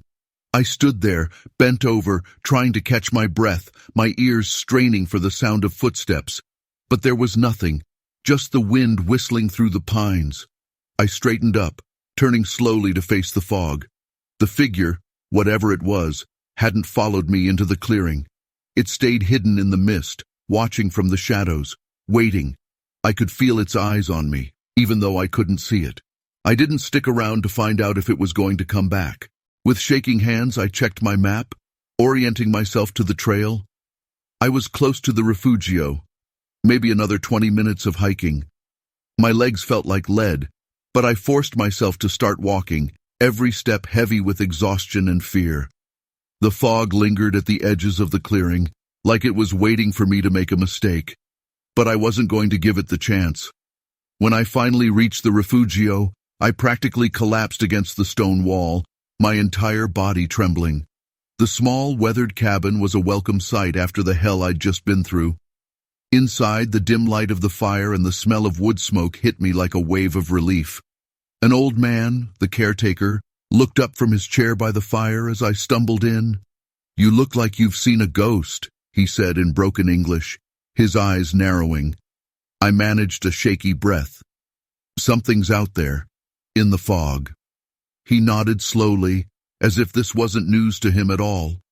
"The mountains, they have their secrets."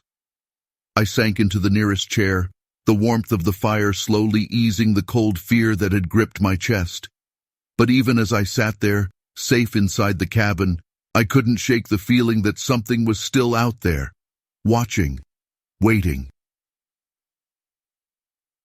Story 21.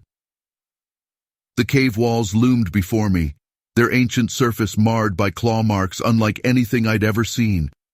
As I traced my fingers along the deep grooves, a primal fear gripped my heart. Whatever had made these marks was no ordinary creature, and as the echoes of movement reached me from the depths of the cavern, I realized with growing dread that it might still be here.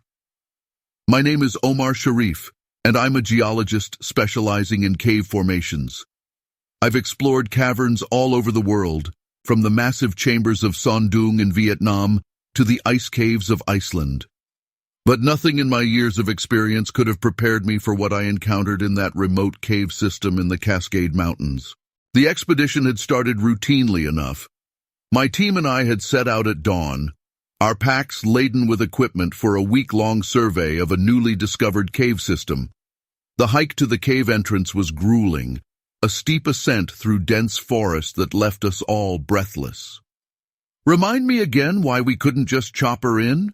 panted Sarah, our team's biologist, as we finally reached the rocky outcropping that concealed the cave entrance. I grinned, despite my own fatigue. "Where's your sense of adventure, Sarah? Besides, you know as well as I do that this area is protected. No aircraft allowed." Mike, our cave diver and resident comedian, piped up. "Yeah, Sarah. Gotta protect all those Sasquatches living up here, right?" We all chuckled, the laughter helping to ease the tension of the difficult climb.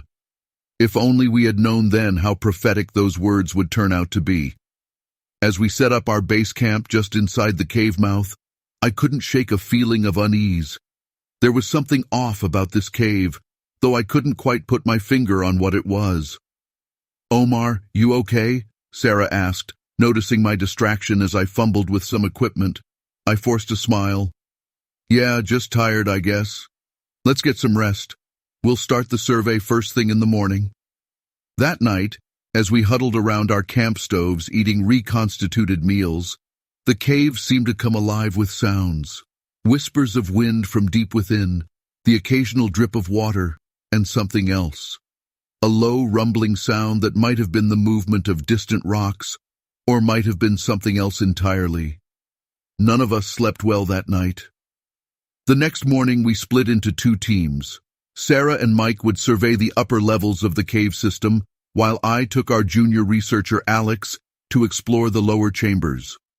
As Alex and I made our way deeper into the cave, the passageways narrowed and twisted, forcing us to crawl in some places. The air grew thicker, heavy with an unfamiliar musk that made my nose wrinkle. "Do you smell that?" Alex asked, his voice muffled by the close confines of the passage. I nodded, though he couldn't see me in the dim light of our headlamps. "Yeah, probably just stagnant air. This deep, there's not much circulation." But even as I said it, I knew it wasn't true. This smell was alive, animal, and it was getting stronger. We emerged into a larger chamber, and that's when I saw them. The claw marks. They ran along the walls in long, parallel grooves, some of them easily 8 feet off the ground. "Holy shit," Alex breathed, shining his light on the marks. "What could have made these?" I shook my head, at a loss for words. These weren't bear marks, or any other animal I was familiar with. The size, the placement, it all pointed to something bipedal, something massive. As I examined the marks more closely, I noticed something else.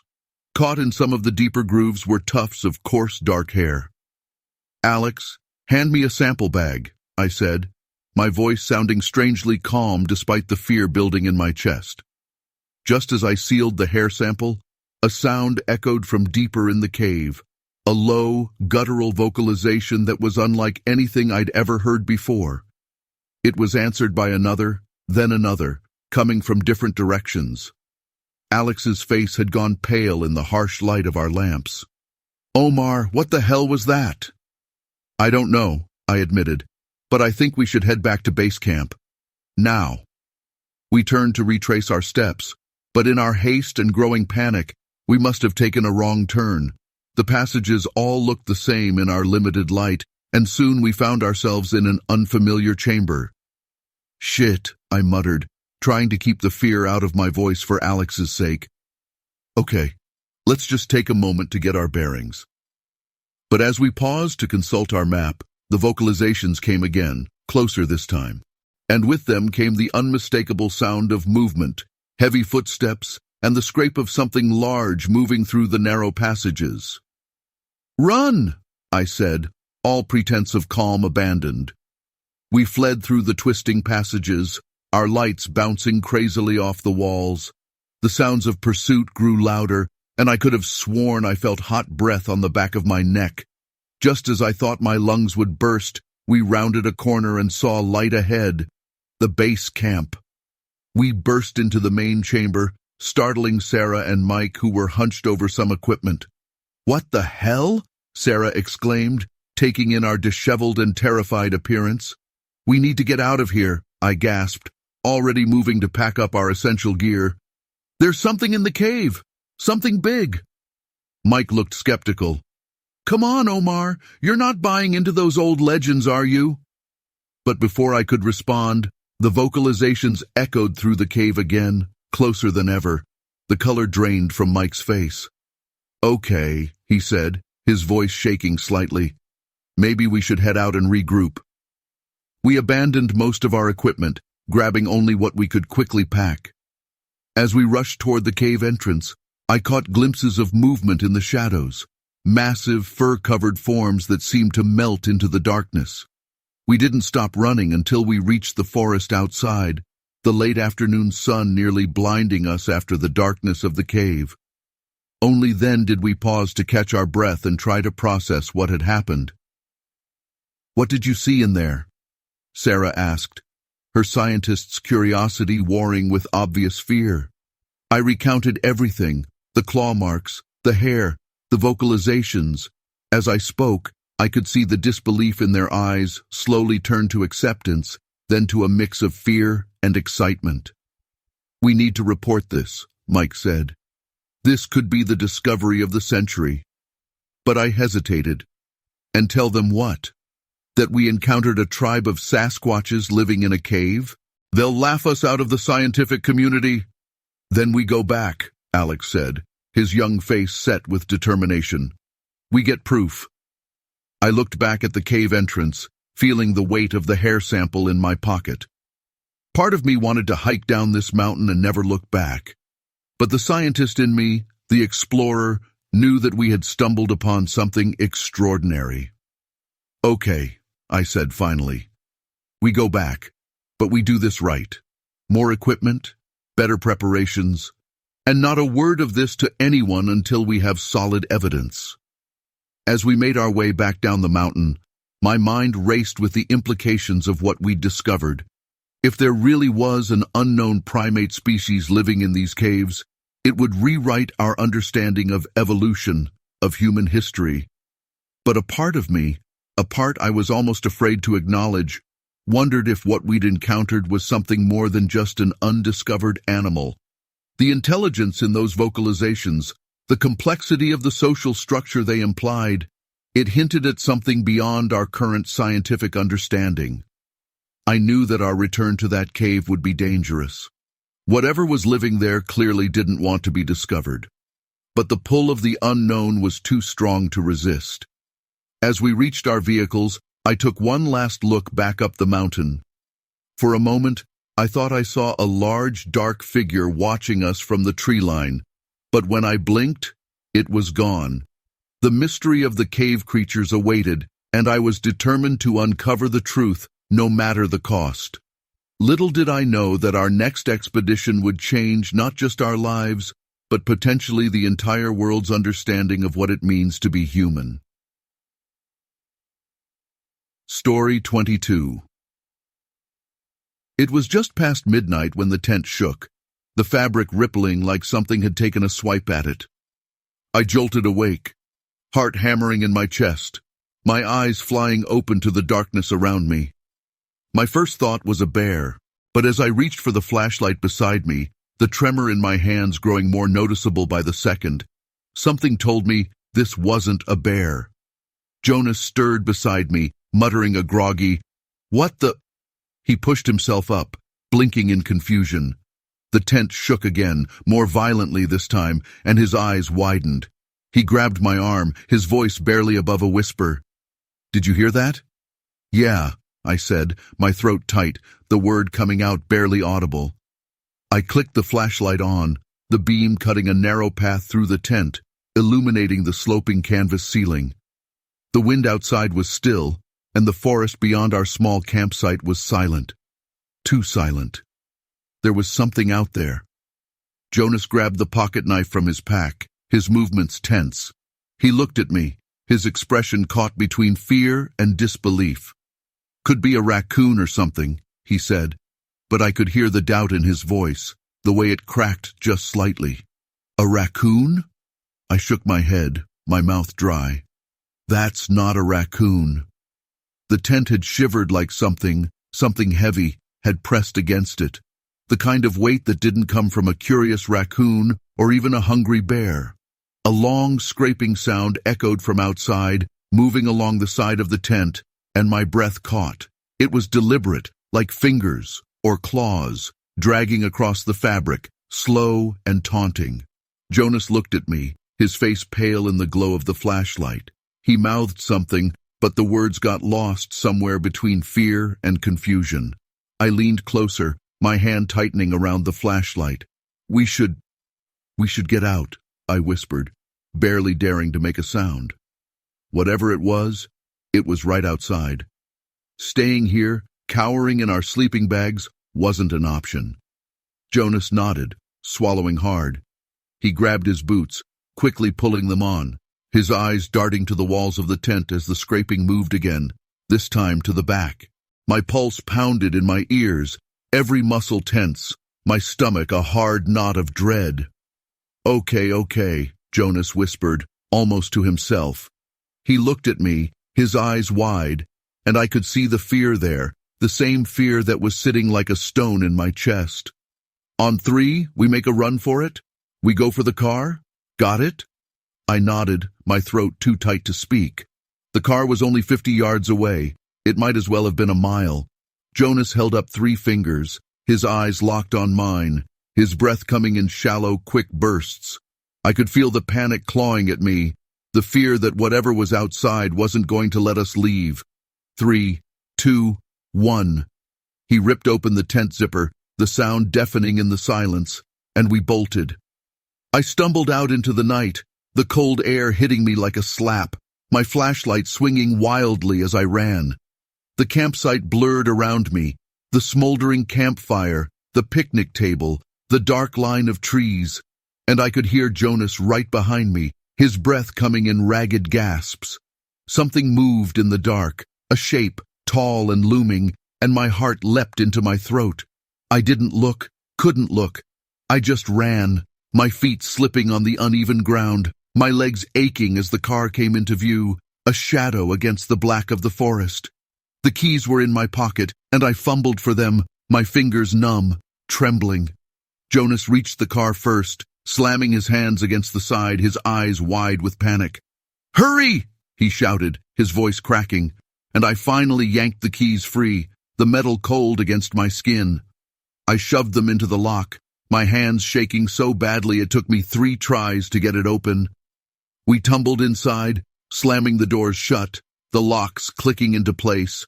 My breath was coming in heaving gasps, my heart pounding so hard it felt like it was going to burst from my chest. Jonas was beside me, his eyes wide, his face pale, and for a moment neither of us moved. We just sat there, staring out into the darkness, the flashlight still clutched in my hand, its beam flickering across the dashboard. The car windows were fogging up, our breath misting in the cold, and I reached out, wiping a small patch clear, my eyes scanning the dark forest. There was nothing, no movement, no sign of whatever had been out there, but I could feel it, that presence, that weight, pressing in around us, watching. Jonas let out a shaky breath, his hand coming up to rub his face, his eyes closed. "What the hell was that?"